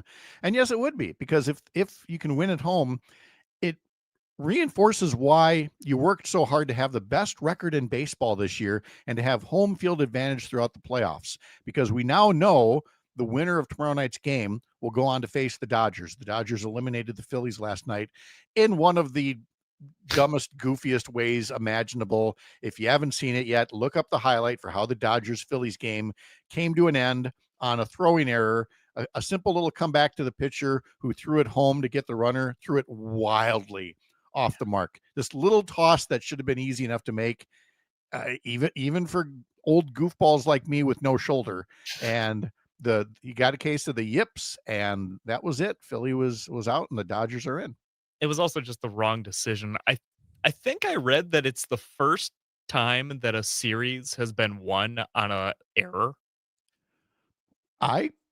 Yeah, that it's a little surprising, but you can definitely see how that would be the case. You don't see something like that to clinch No. a playoff series. No, you Yeah. don't. And that Philly pitcher is, it's going to be a long winter for him and for all the Phillies fans, to which all the Mets fans are like, hey, welcome to the club, Join us in Cancun. Let's go. And that same feeling is going to befall the fans of either Seattle or Detroit. They have an elimination game tonight in their American League Division Series. And whether Seattle or Detroit comes out of that game tonight in Seattle, they will face Toronto on Sunday night in game one of the American League Championship Series. And again, for the Brewers, it's all about home field advantage. If they can win tomorrow night, then they will open up the National League Championship Series Monday night against the Dodgers. If the Cubs win, then it's the Dodgers who have the home field advantage, and game one of the NLCS Dodgers-Cubs would be Monday night in Los Angeles. But we're not going to worry about that. That's refuse. Exactly. So again, pregame tomorrow, 6:30 p.m. on Civic Media stations in Richland Center, Oshkosh, Racine, Kenosha, Park Falls, and Hayward. We've got a whole lot of high school football tonight across the Civic Media radio network on local stations. Head over to civicmedia.us and then look up the individual local radio station homepages to find out if there's a game on the air near you. The Badger football team will be hosting Iowa. Coverage begins tomorrow at 4 p.m. on several Civic Media radio stations. And then you've got the Packers taking on the Cincinnati Bengals, and Joe Flacco, again, who they'd faced as the Cleveland quarterback and will now face him as the Cincinnati quarterback for, the first time within a month of, him being traded this week from Cleveland to Cincinnati. Sunday's kickoff is at 3:25. And so coverage will begin at 1:00 on Sunday on several Civic Media radio stations. Friday morning, huh? Again, Friday morning, somebody traveling, getting back rather late. But it worked out. But it's that whole notion of you get back, you got the long drive from the airport. Then you create Laundry Mountain, and then you begin to scale Laundry Mountain and get everything back in its place, and actually get to sleep in your own bed and drink your own coffee in the morning. Yeah. How was your travel? I haven't heard you. I expected complaining, to be perfectly honest, and I haven't heard complaining of the travel. No complaining. It went just fine. I complained about Dallas traffic, but we got to the Dallas airport all right. Of course, there was airport construction, because there's always airport construction.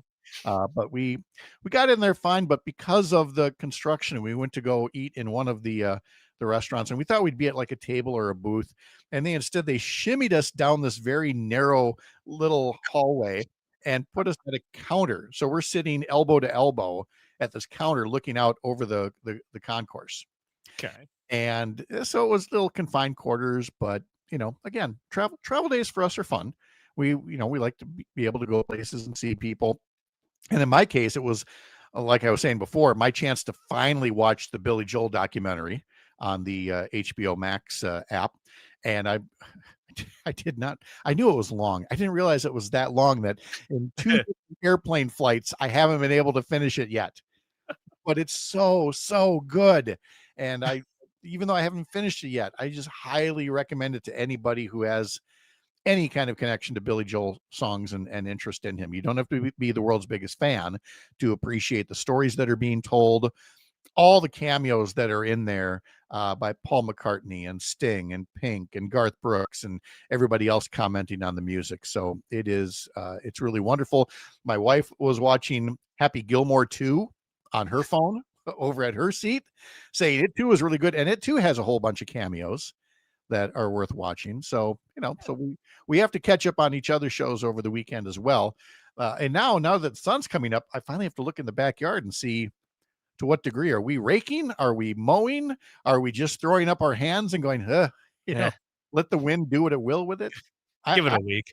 I honestly don't know. I haven't looked out yet since the sun has come up, but fall's arrived temperature wise, and Yes. it will apparently look to be fairly consistent temps here with highs in the 60s and lows in the low 40s, and a chance of showers moving back in for early Monday across parts of Wisconsin. And again, you can catch your local forecast on the Civic Media Radio Network throughout the course of the day, including Matt and Air on Air, which follows this fine program. Jane Matt and Air and Greg Bach will be here from 9 to 11.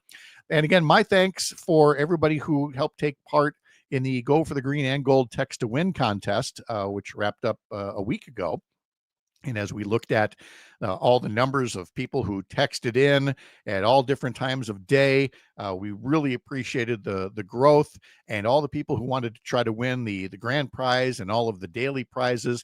And we are looking for new and fun ways to incorporate that texting feature from the Civic Media app, which you can use anytime. Text us anytime to send us a message, ask us a question. We'd love to have that. And in the very near future, award prizes again for your participation. Our weekend review panel is coming up live from the heart of America's up north here on Lake Wissota. Thanks for making this a place for good mornings. This is the Civic Media Radio Network.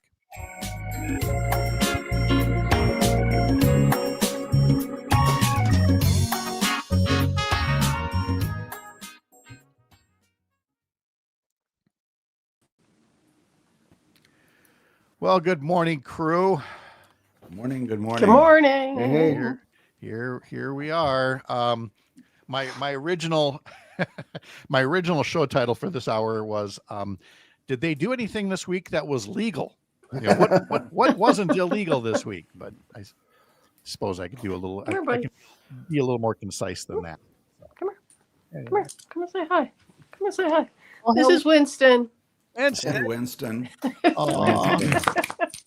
Hey, did he say hi? Okay, get on, get going. Is he named after Mama's got a Churchill? show to do. Named after Churchill or the lead character in 1984? Winston Churchill. Okay. That's his name. That was a fair So when question. we go to the vet, they call out Winston Churchill, I love it. which is always fun. How does Winston feel about the National Guard? Does he have a thought on that? Can we I'm add a sure fourth he's to ticked off the? about it, Jay. Okay, I'm good, sure he's ticked good. off about it. He's with us, son. Just want to make sure. He's a watchdog reporter. Okay, good. I like it. Let's see. So we'll go with thank you, Parker.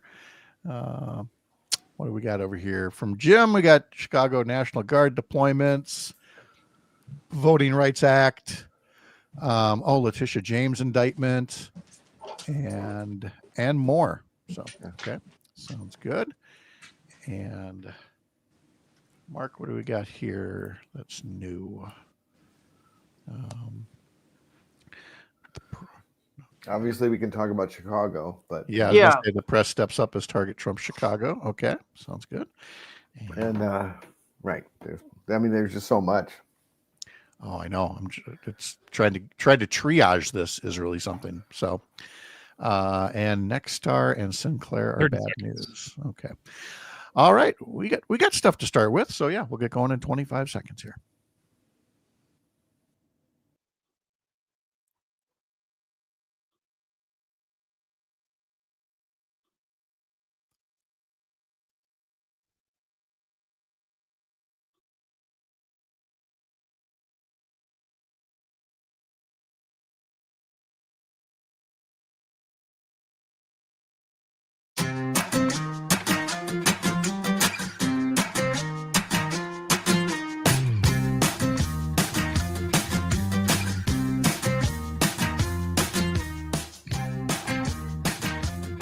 Again, if you haven't signed up yet for Civic Media's new daily newsletter, take care of that. Head over to civicmediatoday.substack.com for Civic Media's daily newsletter filled with links to show highlights and more. And I tell you to go do that because I assume you've already signed up for the Up North News newsletters, the weekday version, and of course the Sunday morning one with a emphasis on Wisconsin politics. Again, you can subscribe there, upnorthnewswi.com, and click subscribe up in the top banner. All right, let's bring in our week in review panel, former U.S. Attorney Jim Santel and journalist Jennifer Schulze and Mark Jacob. Nice to have you all here. Good morning. And, we were going to start with, was anything done that was legal this week by the Trump administration? Would have been probably a shorter way to go about it. Mark, you're in Chicago. We'll start with you, and we'll actually start with the words of a Republican governor in Oklahoma who correctly made the case. How would people in, say, Tulsa like it if National Guard troops from Chicago and elsewhere in Illinois were sent by a Democratic president to the streets of Tulsa? Wouldn't go over real well, but he might be the only Republican this week that has defended the whole concept of federalism and not sending one state's troops into another state without that state's permission. I don't believe that's happened since, 1865. Yeah, it is an alarming thing. And I wonder if that Oklahoma governor is going to, rethink the fact that he actually said what he really believed, because Republicans aren't saying what they really think now. They're just shutting up and letting the would-be dictator do what he wants to do. It is kind of, I just feel like it's really bad for the unity in this country. You have, and Pat, it's not just the fact that he's getting some states' National Guard to persecute other states, but he's also specifically out loud saying that he's cutting funding during this shutdown to blue states. So, whereas, Biden made it a big point that he was going to help everyone and, made sure there was funding for red states, Trump is the exact opposite. And he's really fomenting this division in this country in an alarming way. Oh, without a doubt. And, we can talk for a moment here, Jim Santel, about the legality of this. It seems like, well, certainly for me, I can't keep track of all the various court proceedings. I don't even know if anybody can, but somebody's got to, about all these different states and whether troops can go to this state or that state. Can you try to sum up what's happening in the courts on this particular topic? Something remarkable happened yesterday, 11 a.m. Central Time. You had two different federal courts addressing basically the same issue, 2,000 miles apart, right there in Chicago. Again, in response to your question, Pat, about if anything was legal happening, this is a Judge April Perry. She is a district court judge. She is there in the Dirksen building, right there in Chicago. And she concludes after a 2 or 3 hour hearing that, surprise, surprise, that Donald Trump's administration's perception of events around Chicago is simply unreliable. That's her finding. And then she goes on to say that there's no credible evidence that there is a danger of rebellion in the state of Illinois, or that Donald Trump is somehow unable to execute the laws of the United States of America. He probably doesn't want to, but she's talking about his capacity. So what she says is, you keep that National Guard exactly where it is, which is not going into the streets and byways of Chicago. She's scheduled another hearing for a couple of weeks down the road, in which she'll determine whether this preliminary injunction is in place. In the meantime, we no doubt anticipate that the Trump administration will go to the 27th floor of the Dirksen building to appeal that. There may be some more action on that even over the weekend. That goes on in Chicago, while at the same time, the Ninth Circuit Court of Appeals, way out there in California, they're reviewing with the decision of Karen Immergut, Immergut, to the same end in Portland, saying you keep those National Guard out of here. The interesting and I think revelatory piece about that is she does that last Saturday. the White House comes back and says, okay, we won't nationalize the Oregon National Guard, but we'll bring in people from other states. She has a late night hearing, telephonic, on Sunday night, and she says, what are you doing? Let me make clear that there is no galaxy from which you can bring National Guard troops into Portland. The answer is no. And again, even that reflects the cynicism of this White House in not following what judges say. That's before the Ninth Circuit had a mixed review yesterday at 11 a.m. out there in California. It may well be that we're going to get another ruling from the Court of Appeals sometime also out of this coming weekend. Watch your news feeds because this is not over. This is why we give Jim Santel 2 hours on Saturdays to go through all this. We got It's not enough. No, it's we got the Cliff Notes version here. And Jennifer, before we go to break, again, basically the bugaboo for me is that a lot of the headlines are going to be something like Trump tests the limits of presidential authority, rather than, again, I believe if it had been a Democratic president, president invades other cities. I just, again, the double standard is palpable.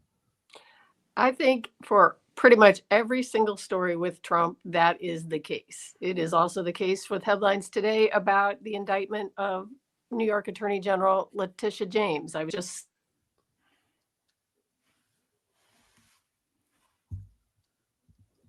that story in context. It does not happen.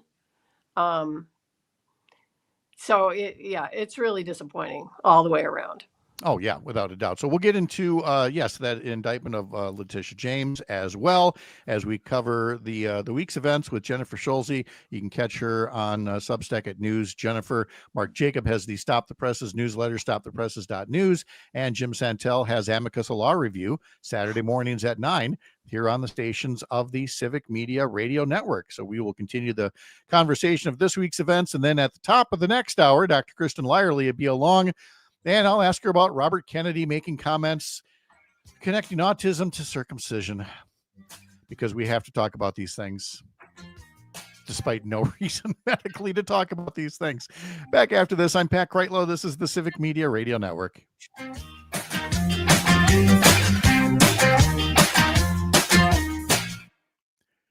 Because on the radio, I can't say things like the stupid, it burns,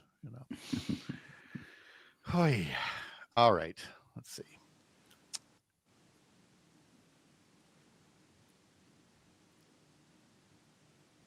All right, well, let me pop around, see what else is new for this morning, and I will let you guys make all the noise you want for the next 4 minutes here. Okay. Anything cataclysmic happened in the last 90 seconds, Pat? That's why I got to go check. That's the thing. You never stop doom scrolling. I know, it's crazy. Don't let your cows become the victims of the ration roller coaster. Adding Generator Elite to your herd's ration can introduce beneficial microbials that support gut health and help the herd navigate the highs and lows of feed quality, all while using less than an ounce per day per cow. Learn more about Generator Elite at bio-vet.com. Innovation, that's BioVet. Dan Schwant of the Beaver, Pigeon, and Bantam Club says he's mad.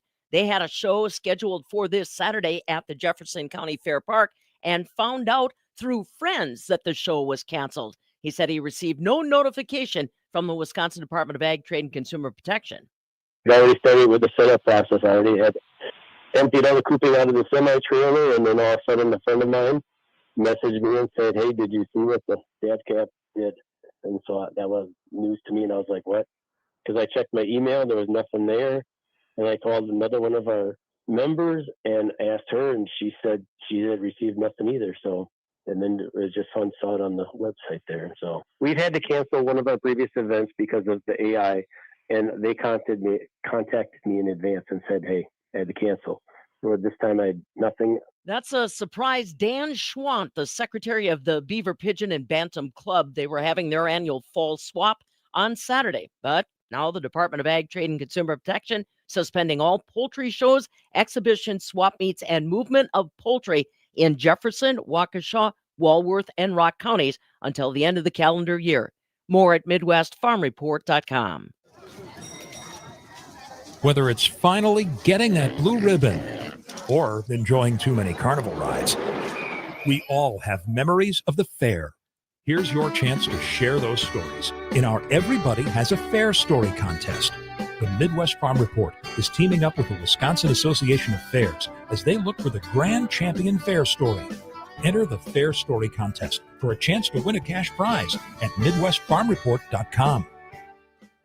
And congratulations to Kurt Larson from Reedsburg. He's been selected as the new president of the Wisconsin Beef Council Board of Directors. Larson is the current president, CEO of the Equity Cooperative Livestock Sales Association. He'll also act as the state's representative on the Federation of State Beef Councils. There's Food News on a Friday. I'm Pam Yankee. You're listening to 92.7 WMDX, Madison's home for the Town Hall Ball Show, weekday afternoons from 2 to 4. It is going to be another really nice fall day today. Partly cloudy with a high in the upper 60s to low 70s this afternoon. Tonight, it'll be clear with a low in the upper 30s to near 40. Tomorrow, another great day with sunshine and a high in the mid to upper 60s. I'm meteorologist Sean Cable. Outside now, it's 53. Drivers, Austin Cindric here. As a NASCAR Cup Series driver of the number 2 Discount Tire Ford Mustang, there's a few rules of the road I like to tell my family and friends. Tire pressure is critical to safety because underinflated tires are more likely to fail. Plus, properly inflated tires will give you better gas mileage. Make sure to check your tire pressure at least once a month or stop by a local tire retailer for an air check. A message from the U.S. Tire Manufacturers Association. Nightlight with Pete Schwaba. Stand-up comedian, Mr. Jim Flanagan. Can I tell you my Culver's hack? I always get the kids meal because it's everything you want. I don't have children. Right. So I'm just pretending I have like a 9-year-old named James in the back of my car. I'm not proud of this, but I'll go through a drive-through like at Taco Bell. I'll act like I'm on the phone. 30 seconds until we're back.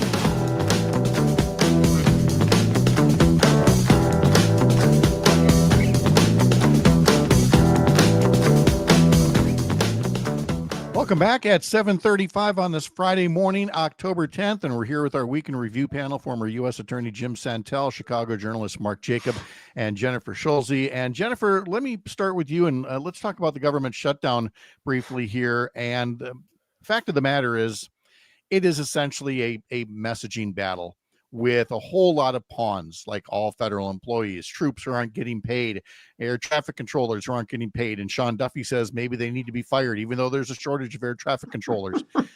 And Republicans continuing to insist, despite math, that this is somehow the Democrats' fault. But the right wing also has a very robust, media ecosystem. Where do the American people appear to be at this point in understanding why the U.S. government is shut down? Well, every legitimate poll shows that the American public believe that Republicans are to blame. Surprise, surprise, they know that Republicans are in control of the government, that they, hold both houses of Congress and the presidency and the Supreme Court, by the way. So the public gets it. But that doesn't stop Republicans, and that doesn't stop, right-wing media from every single day figuring out a way to talk about it so that it shifts the focus to Democrats. But people are also simultaneously getting their notices about their health care premiums going up. And the good news about bad news is that reality kicks you in the head sometimes. And so, I know I've gotten those in the mail this week about what's happening to my premiums. The whole country's getting that. The truth is that healthcare is a serious problem, and that Republicans can't pretend that that's the Democrats' fault. No, or they can try. Yeah, and they have been trying. And Mark, that's the thing. We work in political journalism. We understand the importance of politics, but we also know that when some people take politics, play politics, and move it too far away from reality, reality normally wins, like seeing your health insurance premiums go up or your flights getting delayed or things like that. Is that like pretty much every other shutdown, how this thing eventually ends is the people playing politics are going to get trumped, pun intended, by reality? Well, I think this is playing out a little differently. You know, I mean, back when Gingrich tried to pull it on Clinton, Gingrich got hurt. And it is true that the Democrats they're not going along. They are using the filibuster power to require, 60 votes in the Senate in order to get this done. And what they're doing is what politicians do, which is try to get something out of the deal. And what they're trying to get is relief for Americans on their health care bills. And so that's really a good issue for the Democrats. And for the Republicans, Trump is trying to act like he's Mr. Get things done, Mr. Efficiency, Mr. We're in charge of everything. It's the golden era kind of stuff. And you can't have a golden era. I came vacation in Mexico City last week, and I landed at O'Hare, and I sat on the runway for 2 hours and 20 minutes waiting for a gate. Ooh. And that was, I believe, I don't have proof, but I believe that it was because of the shutdown and people are being required to work, as air traffic controllers, but they're not getting paid. So some people are calling in sick. And so this kind of chaos and inefficiency really reflects on the party that, as Jennifer pointed out, is in charge of everything right now. And look, if they, meaning the Trump administration and Republicans, found more ways to try to focus the blame on Democrats, maybe they would be getting away with it. But they're also busy doing all these other things, like trying to put troops in other cities, or Jim, in this case, you've got the Trump administration now indicting New York Attorney General Letitia James, who prosecuted, some of Donald Trump's other cases. And again, the vindictiveness is so obvious, and the same goes for indicting James Comey, a week ago, that it only helps them take their eye off the ball because they're trying to do so many distractions at once. Letitia James is simply the latest example of it. She definitely is, and she is not the last. The president denies that there's a list, but there is a list. He's identified who's coming next. That's Adam Schiff, the senator from California, likely George Soros. Remember, Fani Willis from Georgia, she's on the list. Christopher Wray, all these people anticipate that now that we are truly in this authoritarian regime, that they will also be indicted. By whom? By the insurance lawyer who's now occupying the position of U.S. attorney, going into a grand jury. Grand jury, more and more we're finding out. Obviously, be interested to see what they did with the Letitia James indictment, pushing back on some of this, but finding just enough probable cause. And in this case, identifying what probably are, once again, unfounded allegations. The notion here has to do less with mortgage fraud. It's about banking fraud, saying that she had this home in Norfolk, Virginia. That's where you get the venue. That's why she's being prosecuted in Virginia. That's where this house is, instead of using it using it as a rental property instead of a secondary home. And once again, it underscores the complete lack of not just focus, but of observance of anything related to the rule of law. If we were to say, once again, that there's a country out there where there's a leader who today is prosecuting his political enemies and seeking to jail them, what would we all say? Oh my gosh, that's a place where there's no rule of law. We would call that a banana republic. Welcome to the United States of America. And hold on for more of this. It's just going to continue. Well, and it just seems to me, Mark, that if this were happening, say Joe Biden were doing this kind of vindictiveness, that had this kind of vendetta, along with the things that he would do and say throughout the course of the day, there would be talk about a cognitive and a mental decline. And the evidence of Donald Trump's decline is so out there, plain as day for anybody to see. And yet it feels like the press corps doesn't want to connect those dots because they'll be accused of, oh, there they go again. They did it to Biden. So they're trying so hard, it seems, not to do it with Trump. Yeah, and you really have to wonder whether Trump is actually knows what's going on. I mean, obviously he's the figurehead and he's the charismatic, cult of personality guy, but I just don't wonder whether he's pulling the strings. I mean, he keeps on saying crazy stuff like that Portland, Oregon has no stores open, or that there was even a time when he said, well, are you telling me that maybe the things I'm saying on TV aren't really the things that are happening? Or, he made quotes that make you think. There's this one quote that he said about that made it seem as if he had been watching a Fox News report that mixed in the current situation in Portland with, more extreme stuff from years ago, from 2020. And it's like he didn't know the difference between those two things. And so I don't think he's operating in a system of reality, and which is scary, because then you have like this crazy man, Stephen Miller, pulling the strings. People really need to ask very seriously whether Trump, has all his marbles, and whether he's actually, calling the shots, or if he's just kind of doing crazy tweets like that crazy thing about med beds that he did, a while back, about something that doesn't even exist, that is a video that even had a fake AI version of him, yet Trump posted it. Yeah. And Jennifer, if maybe some of the White House press corps isn't doing the work that it should, how do you feel like it's being seen in markets like Chicago, Portland, and elsewhere? Do you feel like they're taking things a bit more seriously in terms of the crisis that this is all actually creating?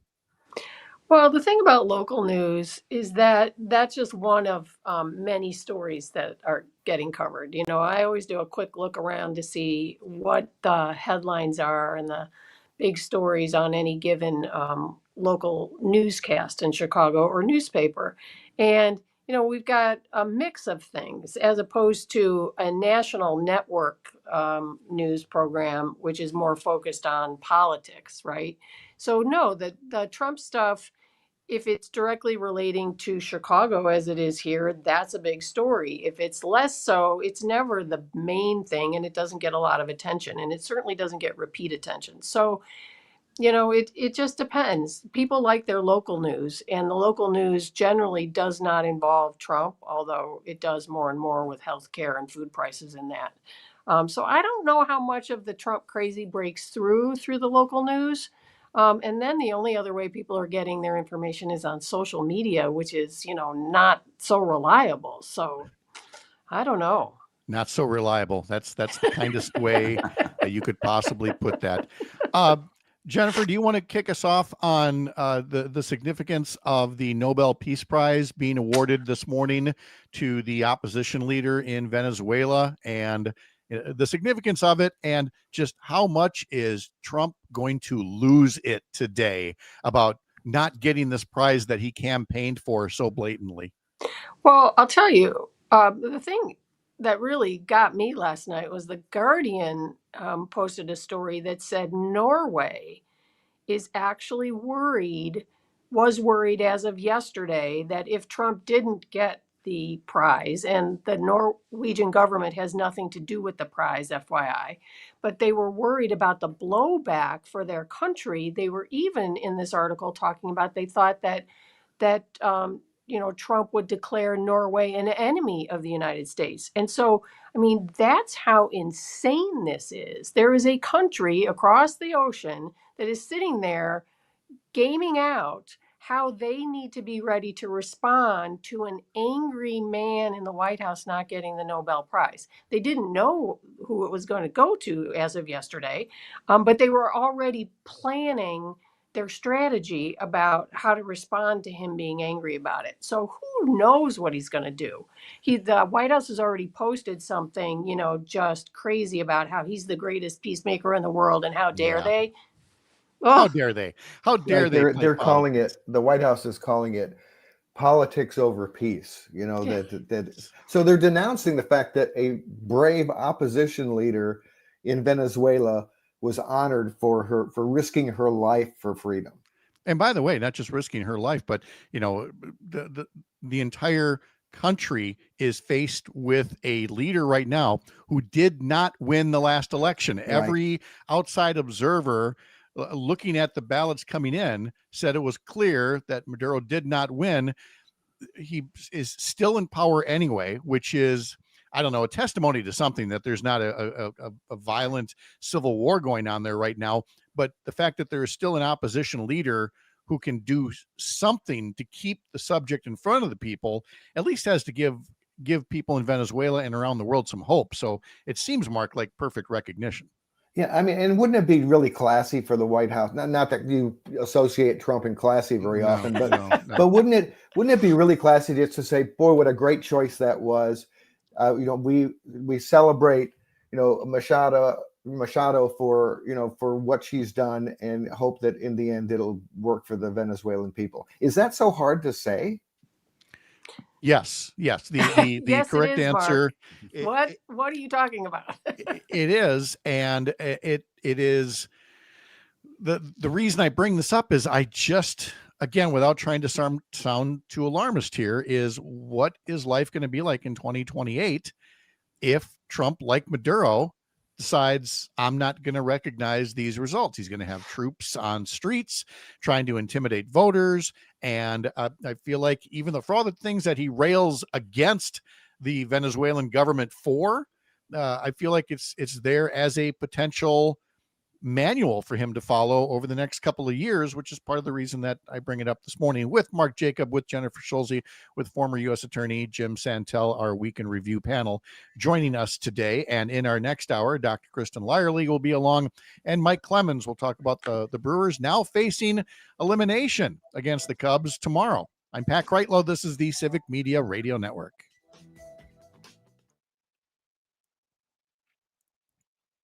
All right. Oops. Bring you guys back in here during the break. All right. What have I missed? What else do you want to get to here? We could talk about what's going on in Chicago. The press coverage of that, if you want. What else is going on? Here's the other Chicago story. We won't get the result until June, but a couple of days ago, the United States Supreme Court is determining whether the Illinois rule that says, you can count absentee ballots up to 14 days after, we're going to decide whether that's constitutional or not, because heaven forbid that we should support the franchise. That's going on. Also, the Supreme Court appears to be suggesting the Colorado law banning conversion therapy, including in Illinois, Wisconsin, determine whether or not that's constitutional. Oh, by the way, next week, Wednesday, decide whether or not the Voting Rights Act, whether that thing is constitutional. Oh, that's yes, Wednesday. That's Wednesday. Okay. All right. Yeah. And we also could talk about whether the fact that Trump's losing in court with these federal judges on the National Guard stuff is going to push him to invoke the Insurrection Act, right? Because that's scary as hell. Yeah. Okay. All right. Sounds good. We will be back in exactly 2 minutes.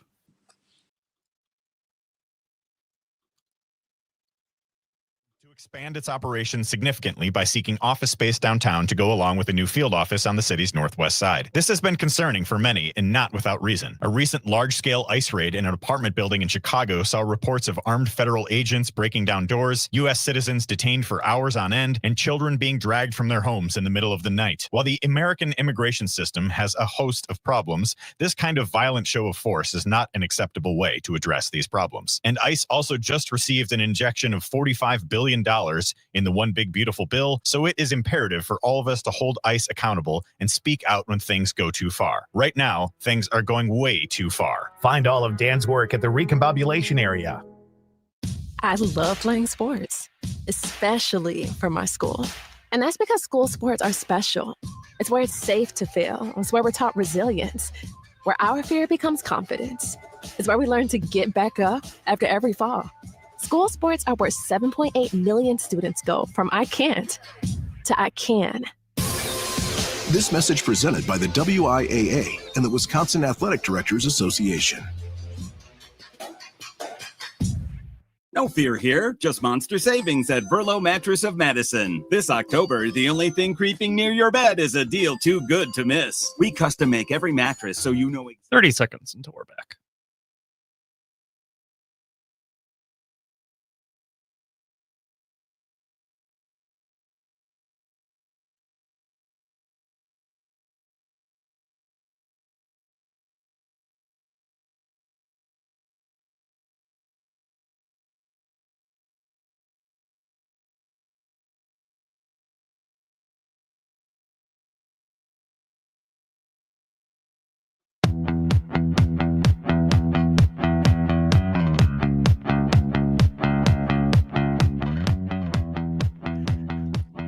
All right, the Brewers are now the ones facing elimination. The Cubs are too. It's going to be a deciding Game 5 in the National League Division Series. That game will be tomorrow. Pregame starts at 6:30 on several stations across the Civic Media Radio Network. And by popular demand from the listeners out there, I'll take a break from the news. I will ask the insufferable people from Chicago what they feel about their sports writers and their teams and the series and everything else. Jennifer appears to be the one with any sort of enthusiasm about this on behalf of the Cubs. Go ahead, Jennifer. You know what? We just need some good news in this town, so we'll take it. That's Darn what it. we need. So does Milwaukee, Jennifer. I know, but come on. Chicago's been in the news, for a long time because the president of the United States, is after us. So, you know what? Give us a little baseball game. Come on. Okay, fine. We'll take the game as a distraction. As far as the outcome, I know a couple people have said, do they know any of the sports writers? I mean, a little bit of hyperbole. It's always the highest highs or the lowest lows, the supreme overconfidence, or the we'll never win another game for 100 years. But I suppose that's how you get to be a sports writer in a major market. I guess. Yeah. Or just a demand that the coach or manager get fired every year. Please. Yes. Or until we can get back to talking about the Bears and who is this year's, new biggest quarterback ever. So it is the nicest thing I'm going to say is it's never been easy to be a Chicago sports fan, given, recent trends and things. All right. Getting back to the news here. We'll start with former U.S. Attorney Jim Santel and the U.S. Supreme Court taking up a little thing called the Voting Rights Act. And after chipping away at it, Jim, how much closer are we to talking about the good old days when there was a Voting Rights Act to help shore up democracy? Right. You're absolutely right about the history on this. The Supreme Court, in a couple of cases called Shelby County and Brnovich, has basically chipped away sections 4 and 5, and even section 2. Now it's back in the chopping block. This is Calais is the name of the case. This is the curious Louisiana case that the Supreme Court decided not to decide last term and said, we're going to kick this down the street, having oral argument on it next Wednesday. Mark your calendars. Tune in to the oral argument on that particular day. And the question here is, once again, whether or not Section 2, which is the core powerful aspect of the Voting Rights Act, is constitutional when it comes to line drawing in Louisiana, congressional districts there. And here's the argument. I roll my eyes even as I say it out loud.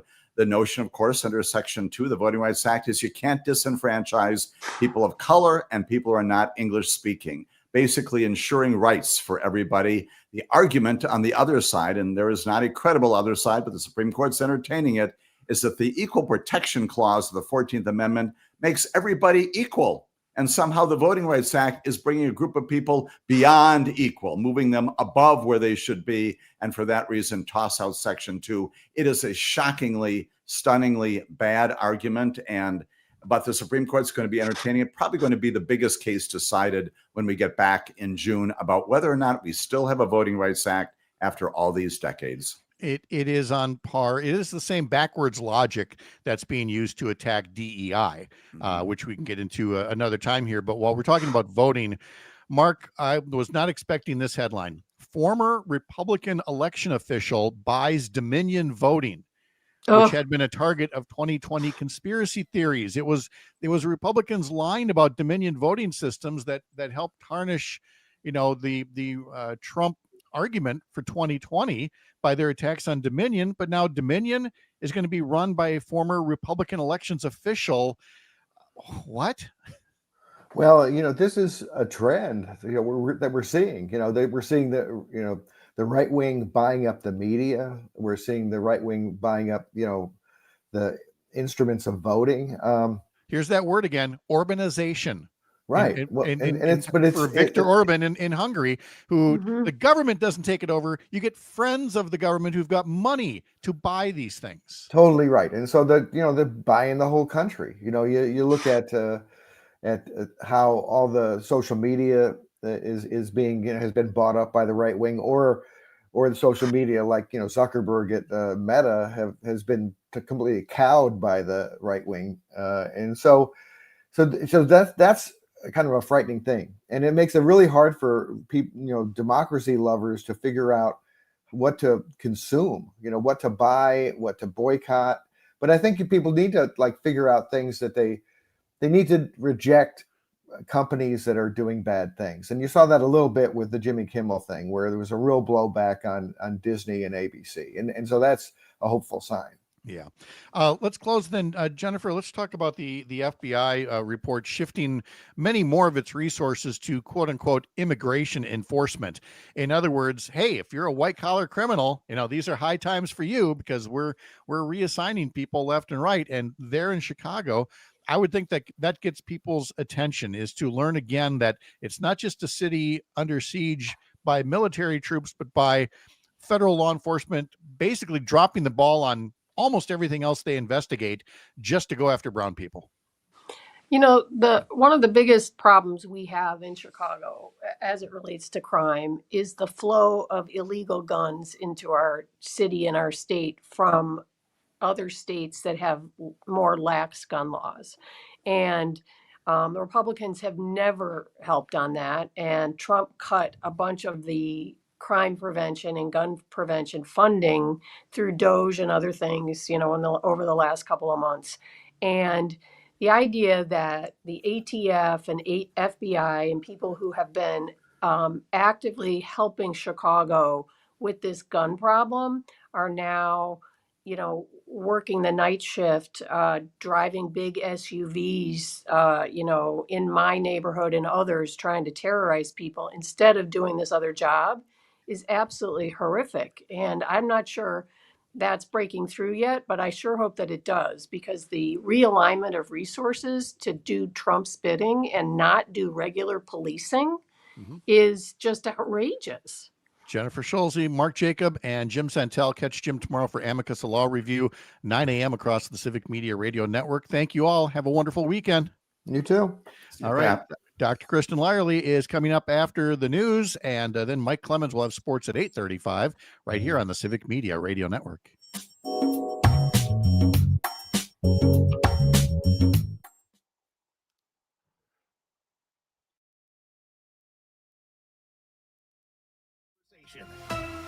A Civic Media station. ABC News, I'm Brian Clark. The first stage of the U.S. brokered ceasefire in Gaza is underway. The Israeli military says its forces have withdrawn to agreed deployment lines. President Trump's Middle East envoy, Steve Witkoff, says the 72-hour period for Hamas to release all hostages has begun. ABC's Mary Bruce is at the White House with the latest. The big question, then what? The president's 20-point plan had called for Hamas to disarm and for Gaza to be governed by an apolitical Palestinian committee overseen by an international board of peace, with Trump as its chairman. No Nobel Peace Prize for President Trump. It's been awarded to Venezuela's opposition leader, Maria Machado. The government shutdown continues after the Senate departed without passing a funding resolution. Military members are set to miss their paychecks next week. National Guard troops expected to arrive in Memphis today, but not Chicago after a federal judge blocked Trump administration efforts to deploy in Illinois. This is ABC News. Madison, Wisconsin. Students, government, lakes, and 92.7 WMDX.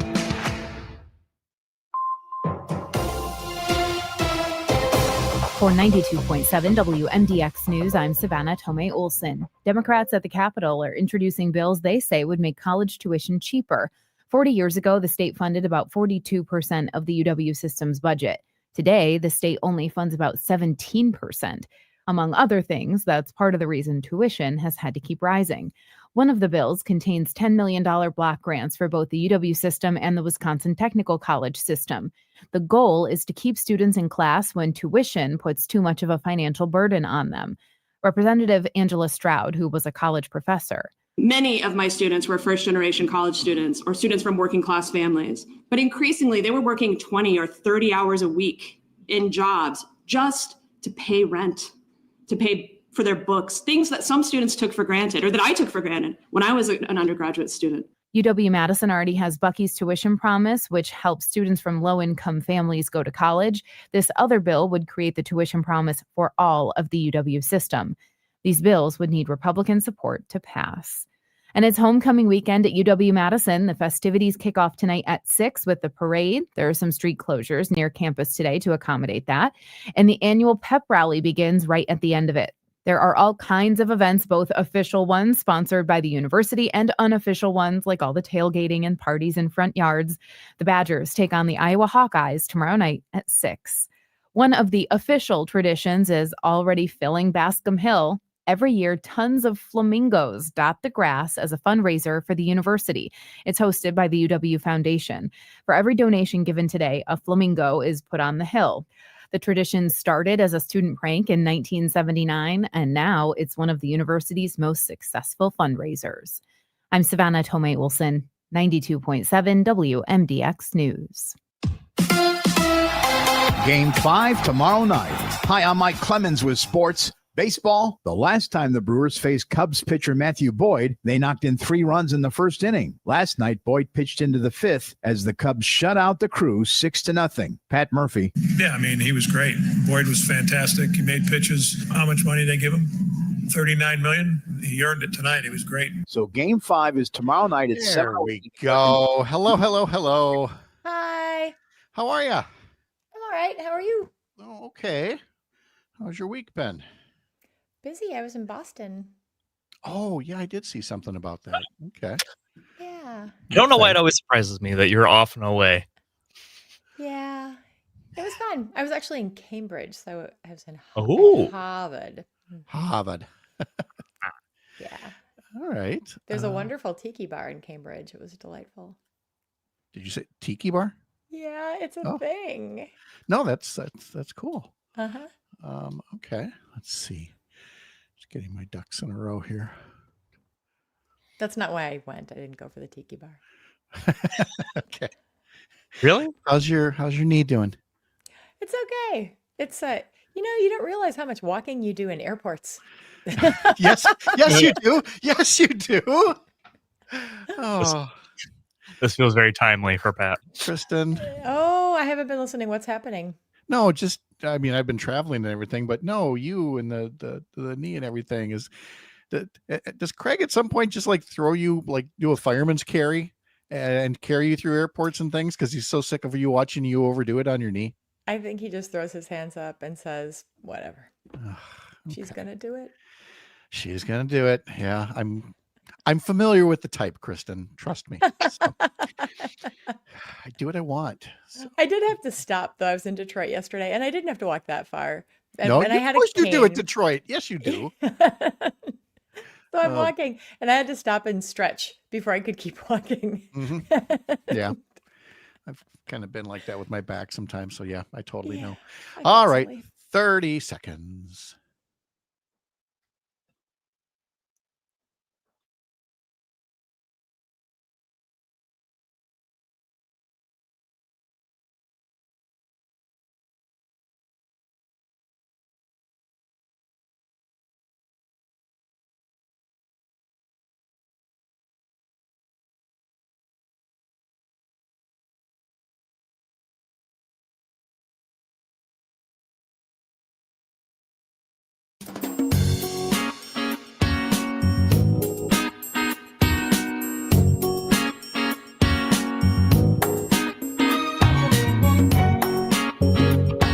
Live across Wisconsin on Civic Media, you're listening to Mornings with Pat Kreitlow, powered by Up North News. It's not the same.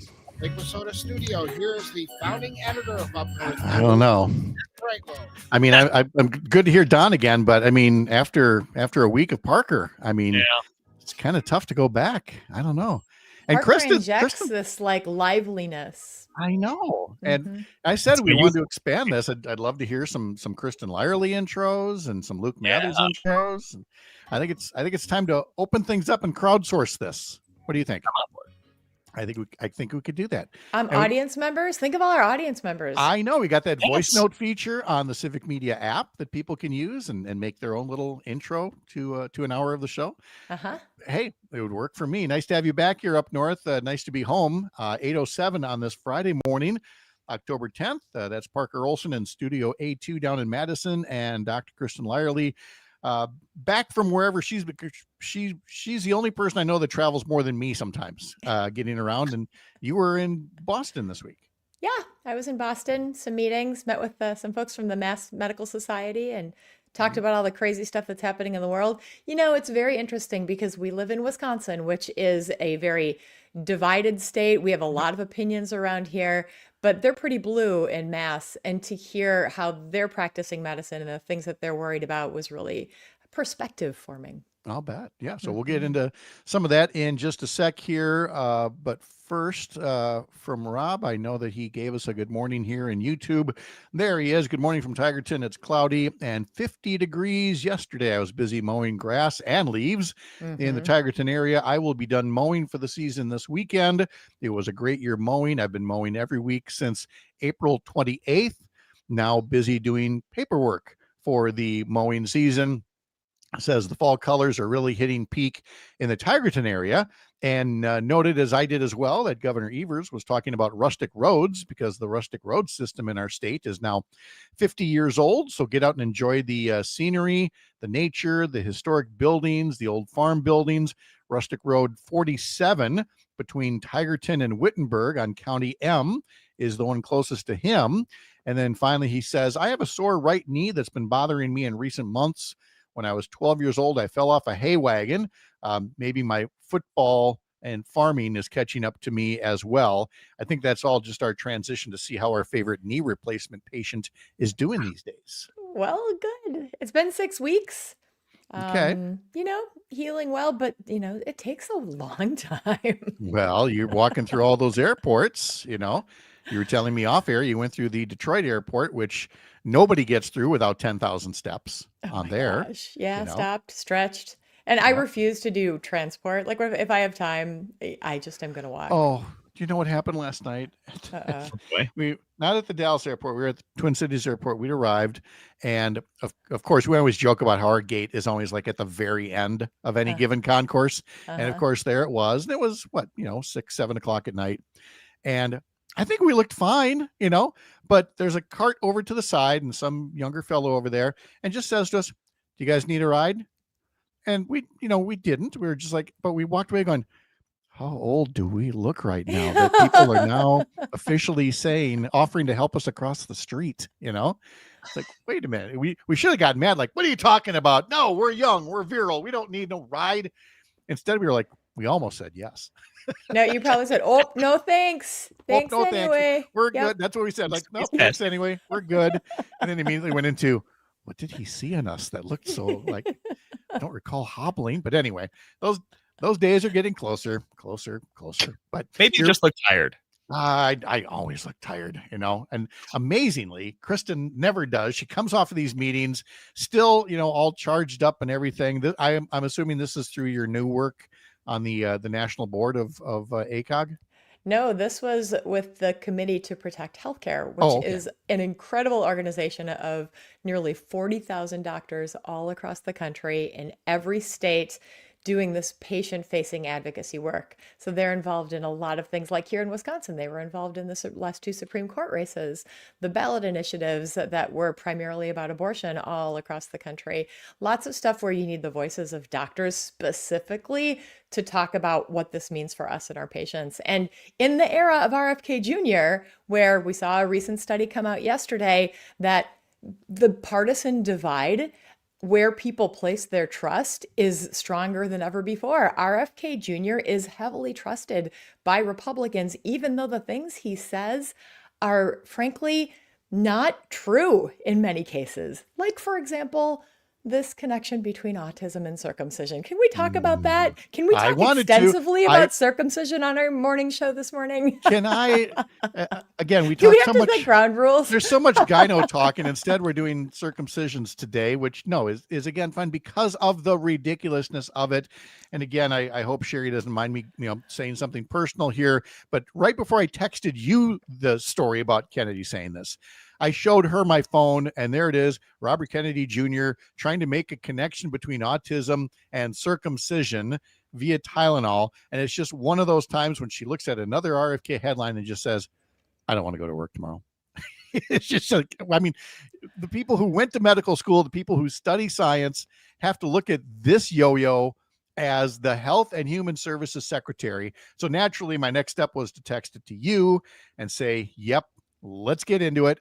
What made Robert Kennedy Jr. try to make a connection between autism and circumcision?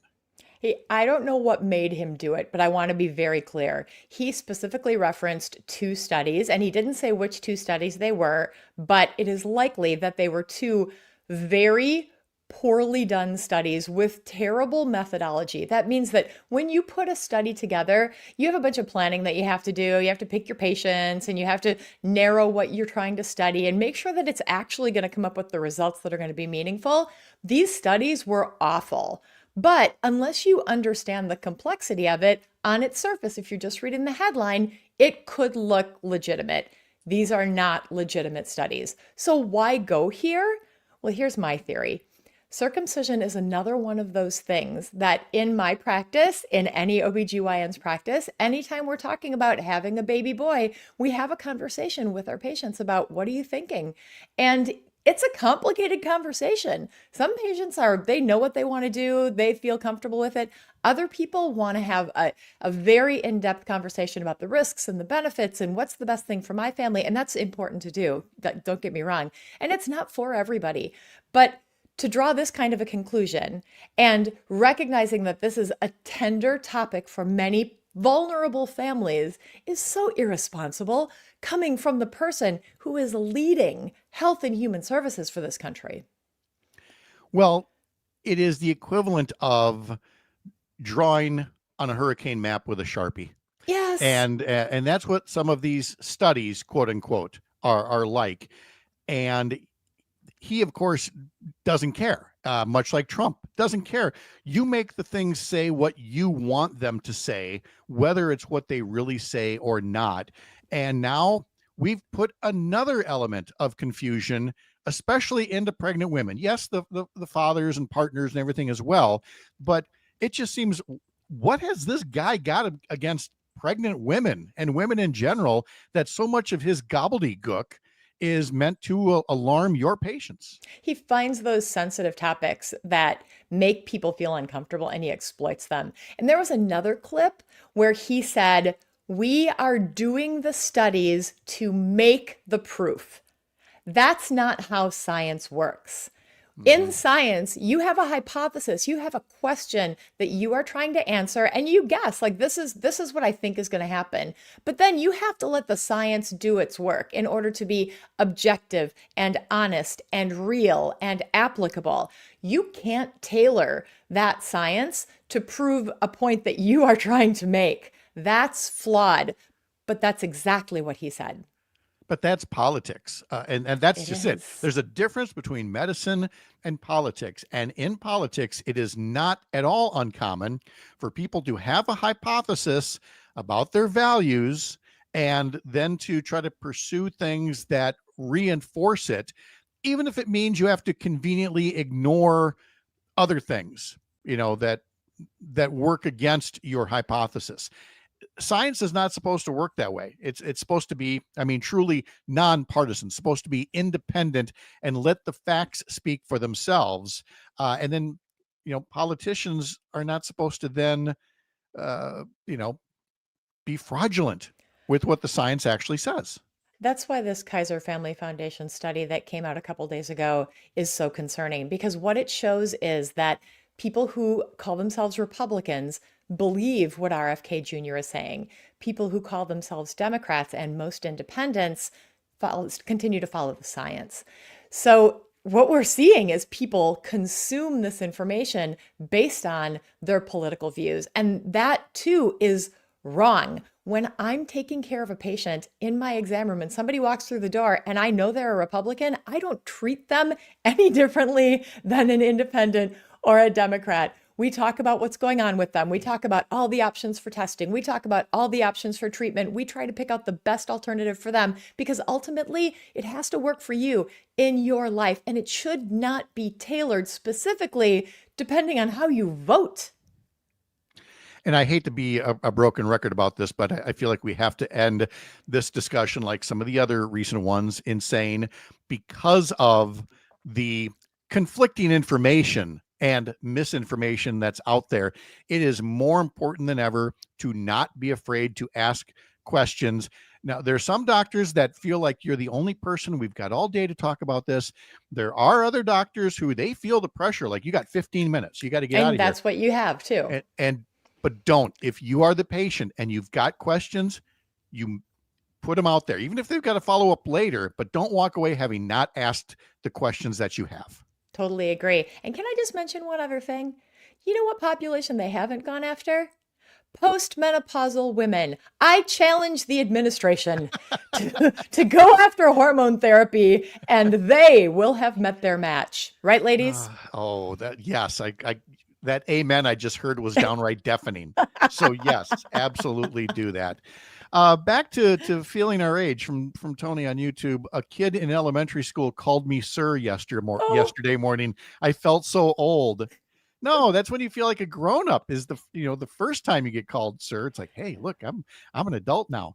But I noticed years and years ago now that far more than any other guys that I know, the number of people that always use the word sir, when they're saying, here you go, sir, here's this, sir, and not in like in a way that totally says, yep, you're the old guy now in this particular conversation, and she's like, no, you can just say Pat. I'm like, oh no, that would feel weird. It's like, really?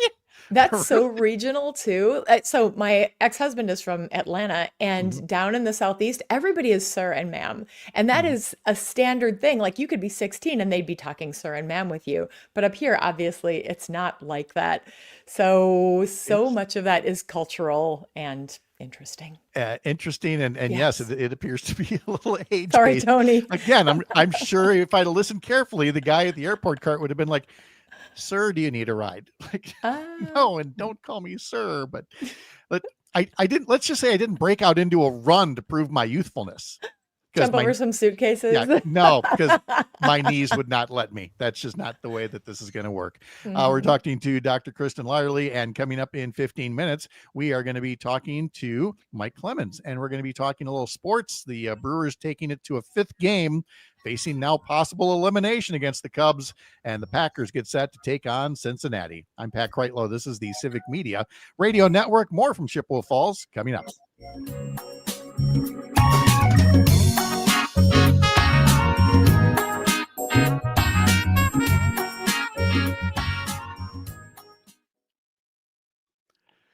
I got a comment earlier. Let me just get the commercial slide up here. Here we go. Let's see. It wasn't that? It was Alicia who asked it. Somebody asked it. Where'd it go?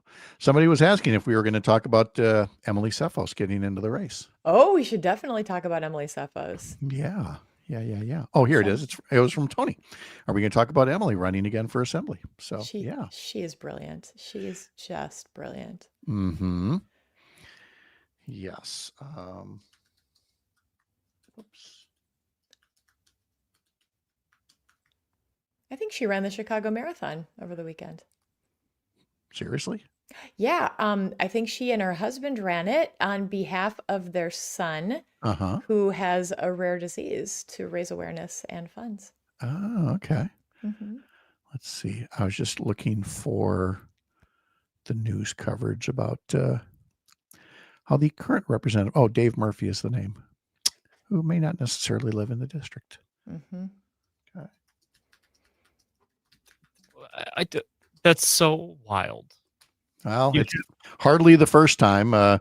Shannon Zimmerman got away with it for years and years and years over in the Hudson area, River Falls area. That is absurd.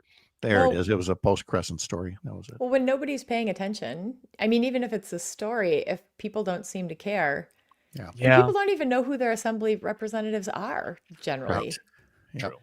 Well, and again, we've become just so jaded, like, he doesn't live in the district. That figures. What are you going to do? It's like, no, your reaction should be, he doesn't live in the district. Get him out of here. But how do you get the word out there? You and make people care. You book Kristen Lyerly on your show as often as she'll stand you. That's all. You get stuff 20 out there. All right.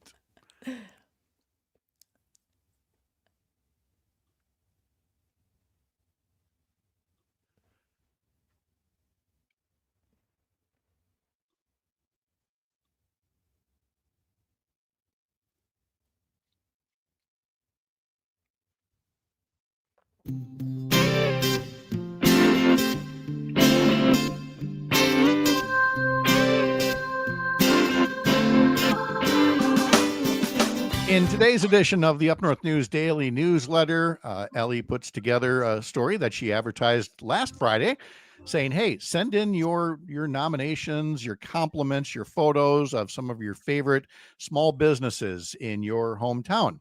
And so a shout out to a few of the folks that sent in their favorites: Makers Market Square in Mount Horeb, Geiger Awards and Apparel in Waukesha, Rosalie Book Boutique in Beaver Dam, Wind and Unwind in Waupun, and The Hub in West Bend. And now Ellie's asking for, we're going to narrow it down to just local pizza joints. And I remember we did this on the show, I want to say last year sometime, and got a tremendous response. And so you can do the same thing. You can either put something in the comment sections here, or you can send us an email, radio@upnorthnewswi.com, and give a shout out to your favorite local pizza joint. Can't be part of a chain. It's got to be something local, and tell us why that is. We'd love to give them a little free pub over here on the radio all across Wisconsin. I'm so hungry now. I know. I'm sorry. I didn't mean to do that, but I kind of did. Like, Cocoon and Hinterland and yeah. Right.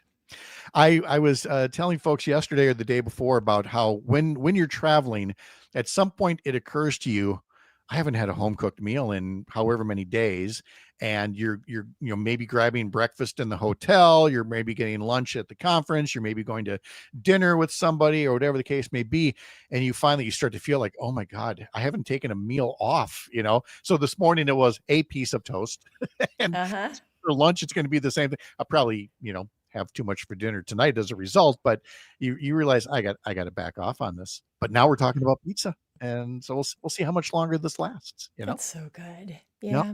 I always like a good home cooked meal as long as I don't have to cook it. Yeah. That's fair. That's fair. Yeah. No complaints detected here. Let's see. And then, now Rob says we've gotten him. He's hungry for a fish fry. It's Friday. Oh, it is Friday. Tony jumping in there. Oh yeah, fish fry, Rob. So there we go.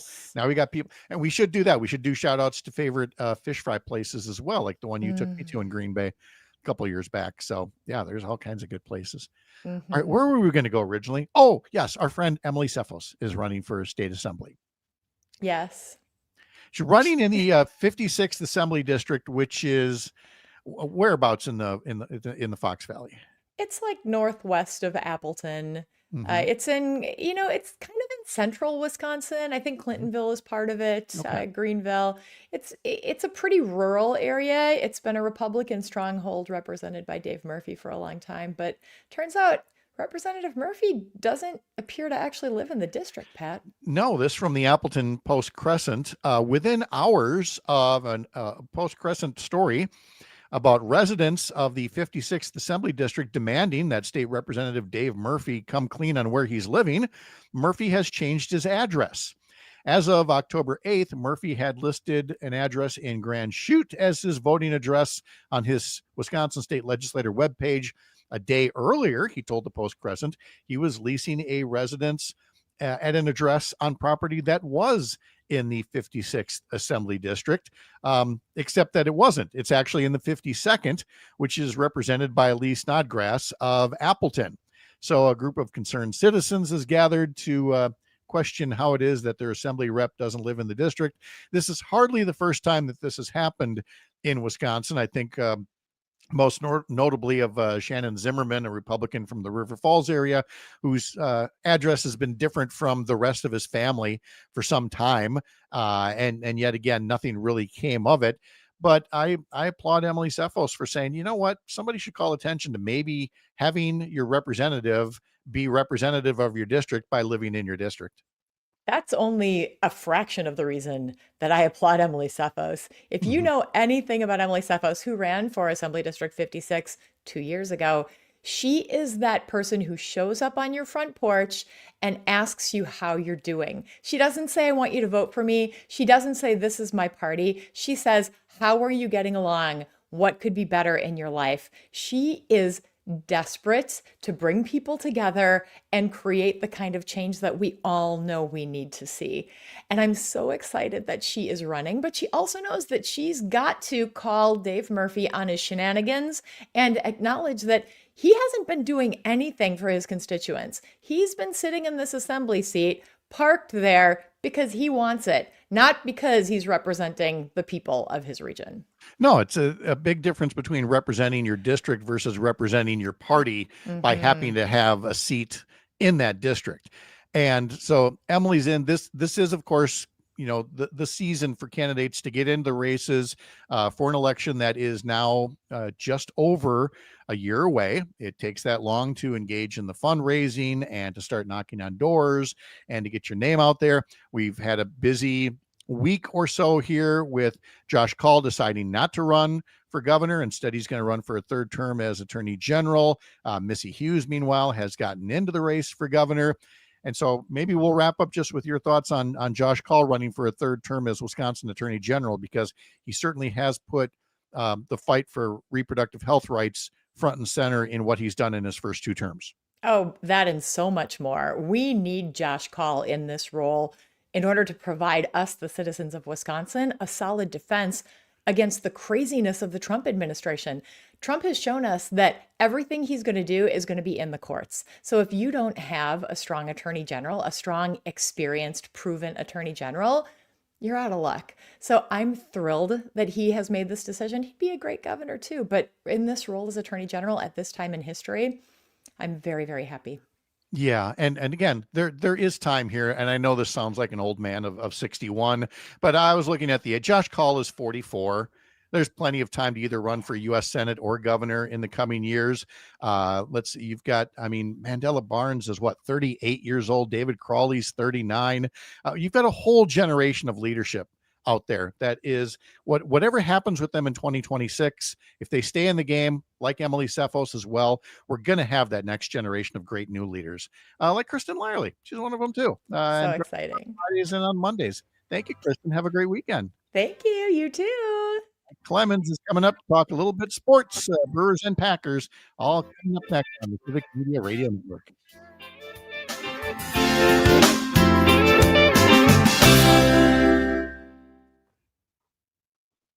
And there we go. I did not squeeze this in, and I could have, but I didn't make it a priority. But Kelda Royce is actually my guest this weekend on the Dr. Kristen Lyerly show. Shucks, Kristen. I know. Well, we were just, the conversation, it would have seemed opportunistic, so I didn't go there. I love that, though. All right. So anyway, I'll bring that up before we bring Mike on. And they have not changed the web pages yet. So you got to remind me yet again, is it Saturday noon across the network? Yes. Okay. Because they used to have schedule pages and they don't have the schedule pages anymore. And the show page still has the old times. So, and Luke is off. So I couldn't confirm any of this off of anybody. So I will work on making that. So, all right, well, go have fun. Take care of yourself. Right back at ya. Have a great weekend. Yep. See you Monday. Bye. Bye.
Pat, I'm having an issue with the phone in here, so we're working on getting Mike.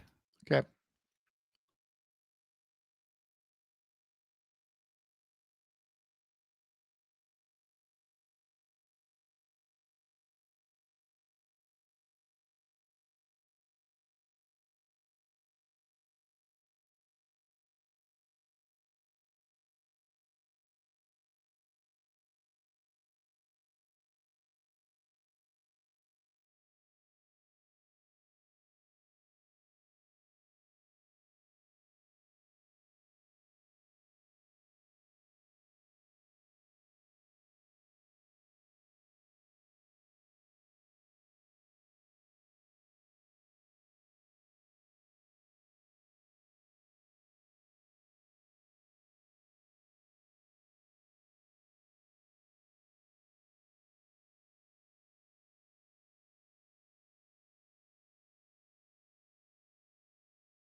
Here?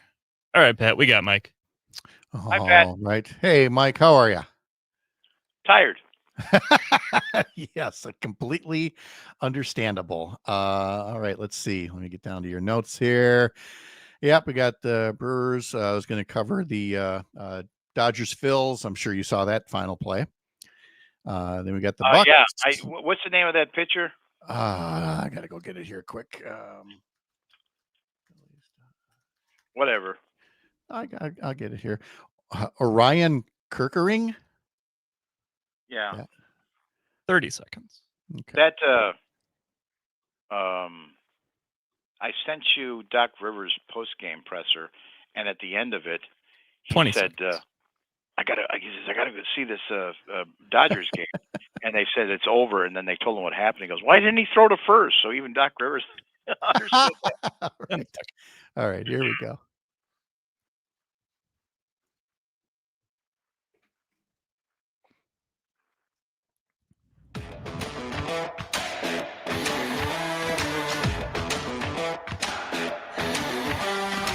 I let Dr. Larley go without promoting her show, which she works on every week and is now heard Saturdays at noon all across the Civic Media Radio Network. So tune in for the Dr. Kristen Larley show tomorrow at noon. Her guest is candidate for governor, Kelda Roys. And I was making the note earlier about, shall we say, the youthfulness of the current field of candidates for governor. And I thought, well, if I gave one, I better give all the rest of them here. So what I've got here is Josh Call, who is not in the race now, is 44. Lieutenant Governor Sarah Rodriguez is 50. Fran Hong, 36. Kelda Roys, 46. Missy Hughes, 57. Dave Crawley, 39. Mandela Barnes, a potential candidate, 38. Republican Tom Tiffany, 67 years old. So, again, a lot of opportunities for folks who either will get the governorship next year or there's a U.S. Senate race 2 years after that. So, again, Kelda Roys will be on with Dr. Larley coming up at noon tomorrow. Let's bring in now Mike Clemens, and let's talk a little sports here about, well, you got the Brewers and the Cubs. Unfortunately, now the Cubs facing elimination. And so I guess we may as well start there as well as anything else. Mike, good morning. How you doing? Well, it was tough last night, man. The momentum shift after Quinn Priester's performance the other night is just unbelievable. I just flip a switch, and I don't know if it starts with the atmosphere, the Cubs fans there at the friendly confines. Freddie Peralta is starting last night, and you know what? Did you see at one point the fans at Wrigley were chanting "Freddie, Freddie"? Yeah, and I did not think that would get into his head, but it seems to have done just that. And that's why I said earlier, anybody who's got a ticket for tomorrow night's game, man, you better not let the Cubs fans be louder than you, because they do not need to feel like this is a home game. This is our territory. We got to protect it in a game 5, 7:08 first pitch tomorrow, pregame at 6:30 on stations across the Civic Media Radio Network. And yeah, how much are we missing Brandon Woodruff right now? Well, that sounds like simple analysis. And after the game last night, I went up and down this playoff roster, and that's it. I mean, it's simple. That's it. So, let me set the scene here. It's last Saturday afternoon. The crowd that the Brewers drew of Brewers fans was just phenomenal. And I've been doing this since '82. I got in as a producer to cover those World Series games. And I was talking to Mike Vassell, the PR director, after game 2, and I said, this crowd, man. He goes, I know. I said, did you guys like have auditions and rehearsals? This was crazy because they had a great rendition of the national anthem, other kinds of pageantry, a little tribute to Euchre. The crowd got there early. They were all like mostly in their 30s and 40s, and frankly, a lot of them sober for that afternoon game. And then they bring out Charlie Barons, and he's waving that rally towel. They gave out 42,000 rally towels. And I'm like, oh, and they were just so in sync with all the things that, that the scoreboard crew plays to get the crowd going. And they just dominated with noise and everything. Brewers jump out to a 6-1 lead. They win game 1. They win game 2. One thing that was interesting is that both these teams, they're scoring early in the games. I think that was combined by the end of the first inning was 32 points for both teams. 21 of those points in the first inning, which is a new Major League Baseball record in a playoff series. So then they get down to Chicago, and with Brandon Woodruff out, their starting pitchers for a playoff is Freddie Peralta, and then the number 3 guy was the Quinn Priester, 25-year-old who grew up around Chicago. He only lasts 39 pitches in game 3 the other night. They hit him for 3 runs, and they end up losing that game 4-3. Then last night, Freddie Peralta gives up a 3-run homer to Ian Happ. 2 outs, 1-1 pitch, guys on first and second, and it looks like Freddie's going to get out of that jam. Nope. The Cubs jump out to a 3-0 lead, and that just changes the atmosphere. Now, when you've got a lead like that, especially in a postseason game, your pitchers can relax and coast and aim for the strike zone. And the Brewers only got 3 hits last night, and now it's even Steven tomorrow night. I don't know what Murph's going to do. I think he made a very wise move that he said, okay, look, I really only have 2 starting pitchers. So what I'll do is let's secure game 1. Put Freddie out there. That worked. Let's go by pitcher by committee for game 2 here at home. So then we're at Wrigley. We'll put the kid in there, and if he can win game 3, boom, we're done. Well, it didn't work, and now they're running out of pitchers. Yeah. And I don't know what he's going to do tomorrow night. No, and everybody's kind of wondering / worrying about that. For Priester, I don't know if the term is proper here. If I say, the yips in that he just could not hit the strike zone with his signature pitch. And, the closest example I have was growing up in Minnesota, where Chuck Knobloch was like one of the premier shortstops. And then he moved to the Yankees and he did okay for a season or 2 there. And then he got the worst case of the yips, I think, perhaps anybody's ever seen, where he could not throw a ball to first base to save his life and ultimately left the game. And I'm not trying to project onto Quinn Priester here. I'm just saying that there is, much like a batting slump, I mean, it just gets in your head if you can't find a way to deal with it. And I worry about the kid that way. The other kid I worry about, Jacob Mizorowski. We're going to need him to pitch multiple innings of relief tomorrow. And again, with that 103-mile-an-hour fastball, he's got to hit his marks. Got to hit his marks. Got to, put a little bit more motion on the ball. And he had some kind of a bit of an emotional breakdown when guys started hitting him. Yeah. That, Murphy, and we won't go into detail on that, but it's something where Murphy has to protect it. He's just a kid. He's 23, the Miz, lots of pressure on him. Maybe they should have held off on the T-shirts, whatever. But anyway, that's what's going to happen tomorrow night. The good news is the game is at home. If the Brewers can, turn it around and get that same momentum going they had last weekend, they would be at home on Monday night against the LA Dodgers, a team that they've swept. So we'll see. Yeah. And the Dodgers get in on one of the craziest final plays ever. Philadelphia's pitcher, Orion Kerkering, I think is the name. And just having what should have been a relatively easy, comebacker to the mound, throwing it to first or home. He chooses to throw it home, and it goes way wide. Dodger runner scores. Dodgers clinch the series. Again, that kind of heartache that will haunt Philly fans for the entire winter. But that's how baseball works, is sometimes a single errant throw can change everything. There's a hit. It gets hit back to this pitcher, and he's got the ball in his hands. Now the runner on third base is already halfway down the line, right? He's rolling. There's 2 outs, and the Phillies just need 1 more out to win this game. and or to keep the game going because they were in extra innings. And in a panic, instead of picking up the ball, which he was kind of having a hard time getting a hold on, and throwing it to first, where he had plenty of time to throw it to first before the batter got there, he flips it to his catcher. It goes wide. And the Dodgers score, and they win the game and end the series. So, and then you could see the Phillies manager talking to him right away, like, "Hey, you didn't lose this thing," because he could go down in baseball lore forever in Philadelphia as the guy who blew a series. And frankly, for the Brewers, I'd rather see them take on the Dodgers than the Phillies because they didn't match up very well against Philadelphia. Yeah. I mean, you got to avoid that Bill Buckner label that gets on somebody. Right. And just That plays kind with of a label. Absolutely. Yep. Let's switch over to basketball because the Bucks, they're getting close to starting that regular season. They had the Pistons last night in a preseason game at the Fiserv Forum in Milwaukee, and still the rumors about Giannis possibly leaving. Good Lord, Mike, the national press will not leave this alone. And that's what my feeling was in August or so, and until the details came out this week. And it's like, oh, okay. The fact of the matter is, the season ends for the Bucks. Damian Lillard goes down with the Achilles, and so the Bucks make these bold moves where they release Dame Lillard. They make the trade for Miles Turner from the Pacers. They rebuild their roster. They move on. They moved on from Middleton and then Brook Lopez. And in June and July, they present this to Giannis, thought that they had a deal.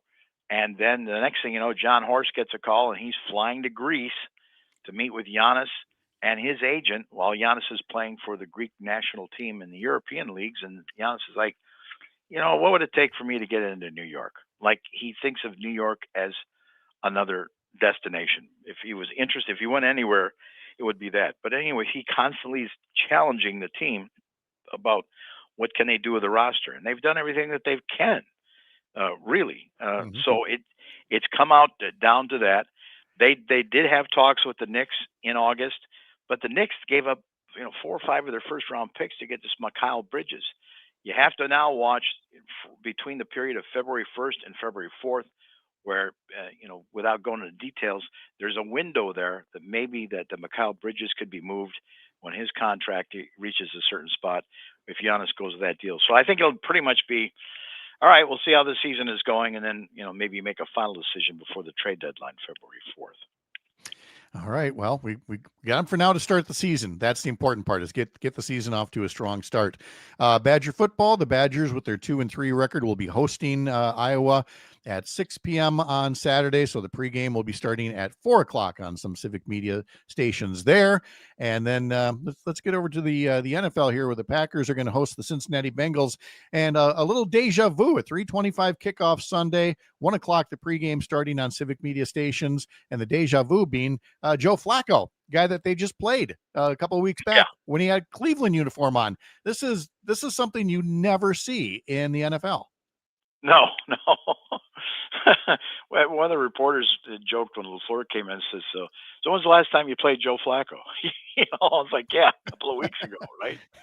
Yeah, Joe Flacco was brought in as a quarterback for the Browns this year. And, the Cleveland fans have been ripping on him because he's too conservative and not, driving the ball downfield. And he's 40 years old. And these quarterbacks, even Brett Favre has said that. He said, I was a different quarterback when I was 38 as opposed to 25. I was safer with the football, believe it or not. And, you just tend to be that way. Aaron Rodgers, the same thing. Anyway, they moved on in Cleveland with Dylan Gabriel. The Bengals are desperate because Jake Browning, their backup, has thrown 8 interceptions. They've lost their last 3 games. They're trying to, hold the phone for Joe Burrow when he comes back from toe surgery at some point. And so they get Flacco. And LaFleur and Jeff Hafley, the defensive coordinator of the Packers, think, hey, there's a good chance that this guy could actually, adapt to that sort of pocket offense that the Bengals run anyway. So he'll be out there at 3:25 on 4 days to prepare for a game. One thing we're watching, though, is the kicker situation. Brandon McManus, your 34-year-old ace kicker for the Packers, at Wednesday's practice, he's kicking balls, and all of a sudden, twink, feels something in his right quad, in his kicking leg, in his thigh. And he said, you know what? This happened to me 3 years ago. I got through it. It happened on a Wednesday. I still kicked on Sunday. I kicked a 40-yarder or a 50-yarder. So he might be a question mark for Sunday's game at kicker. All right. Well, and back to Favre, today is his 56th birthday. And so if he's making comments about his playing shape, I mean, we're facing Aaron Rodgers in a couple of weeks here. Maybe the game between that, the Arizona, maybe we end up facing Favre at 56. Maybe he feels like he's got something to prove there. Anyway, Packers Bengals again coming up this Sunday, and Mike Clemens will be following it all, and we will talk to him all about it next Friday as well. Safe travels, Mike. Have a great weekend. You know, we laugh about that, but stranger things have happened in the NFL. Have a good weekend. Stranger things have happened. Thank you, Mike. Appreciate it very, very much. And again, 3:25 kickoff, 1 o'clock is the pregame for the Packers and Bengals. For the Badgers against Iowa, coverage begins at 4 o'clock tomorrow for kickoff at 6, homecoming against Iowa. And Brewers and Cubs pregame starts at 6:30 tomorrow. Some final news and notes back home in Lake Wissota after this on the Civic Media Radio Network.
All right, let's look ahead at what you'll find across the Civic Media Radio Network later on, coming up on the Matt Nair on Air program with Jane Matt Nair and Greg Bach. Dan Schaefer from the Recombobulation area joins Jane and Greg just after 10 o'clock this morning. And then get this, Todd Alba today at 2:35 is going to be talking to Mike Mankey, the PA announcer for Badger Athletics. I've been hearing some promos for that. The man behind the voice, as Todd likes to say. So that should be a lot of fun. I'm really excited about that. I want to make sure I hear that today. But you'll be napping. You're always napping at about that time. I am. Oh, I'm actually really going to have to nap because I'm going to be on Nightlight with Pete Schwaba tonight. So Wait a minute. Let me scroll down here. Let me I don't scroll know down. if it's in there. I haven't Let me scroll. It's not on here. Are you sure? Are you somebody pulling your leg? All I see under Nightlight with Pete Schwaba is Bar Band Friday. Includes the original song Baseball on the Radio in honor of the Brewers, written by Southern Wisconsin musicians. I'm not seeing any Parker Olson here thing. You think pretty sure me not and pulling your leg? Okay. me All and right. Greg Gunderson, I think, are going to be on tonight. Okay. Talking about Let's our new sports show. Maggie Dawn has Jeremy Janine from Urban Milwaukee. Let's see. Also, Jennifer Sullivan, Director of Health Coverage Access for the Center on Budget and Policy Priorities, talking about the rising cost of health insurance because of Republicans cutting subsidies for the Affordable Care Act. And also, Terry Barr will join Maggie for What's Good and Local but Overlooked.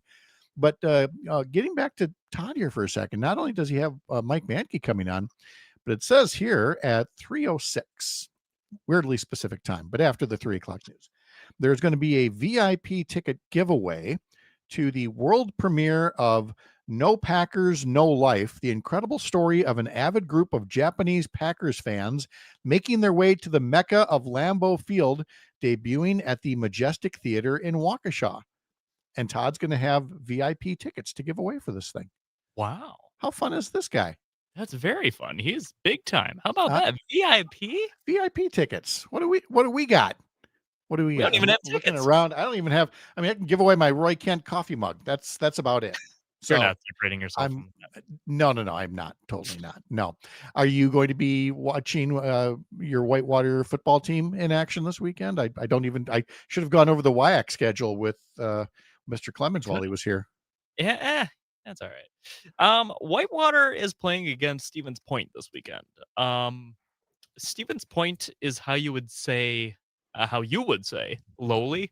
They are not good. So I might not watch. I might just listen. I see. And watch something else. Okay. Let's see. We've also got UW Eau Claire is traveling to UW La Crosse, and you've got Platteville heading to River Falls. Again, Whitewater at Point, and Oshkosh heading to Stout for the standings here overall. Yeah, I mean, it's only week 2. So at the top, you've got Platteville, La Crosse, Oshkosh, and Stout, all with 1-0 records. And then now at the bottom with 0-1 records, Eau Claire, River Falls, Stevens Point. Ooh, is that Whitewater really down there at the bottom? Whitewater lost in double overtime to La Crosse last week. So is that a symbolic victory? Can we make it like 0-1-1? Oh no! It was not that. It felt like we lost 4 games because we're up 17-0 at halftime, and we didn't score until overtime. I see. So, no symbolic victories here. Okay, I gotcha. On the text line from Tiffany in River Falls, talking about Shannon Zimmerman saying, I think our assembly district gets forgotten because we're so close to the Twin Cities and we're part of the Twin Cities media market. We have to seek out Wisconsin news, and it's so frustrating, but it's why I love Civic Media, and I tell everyone to listen. And Tiffany, we appreciate that very much because, again, both from Up North News, which is part of Courier Newsroom, and Civic Media, a real core focus has been getting Wisconsin news out to places that have a tough time getting Wisconsin news, places that are in the Twin Cities TV market or the Duluth TV market, or they're down there, closer to Chicago. And it's just tougher to get Wisconsin news into some of these places. It's kind of like, Parker, the way every year we have members of Congress introduce bills so that you can actually see the Packers everywhere in Wisconsin. including if you're in the Twin Cities TV market, and yet nothing ever comes of it year after year after year. It's tough to feel like you're a Wisconsinite in some of these border communities. It is. It sucks. I think that's part of too why you see so many Cubs fans at Brewery games is because they're all right there.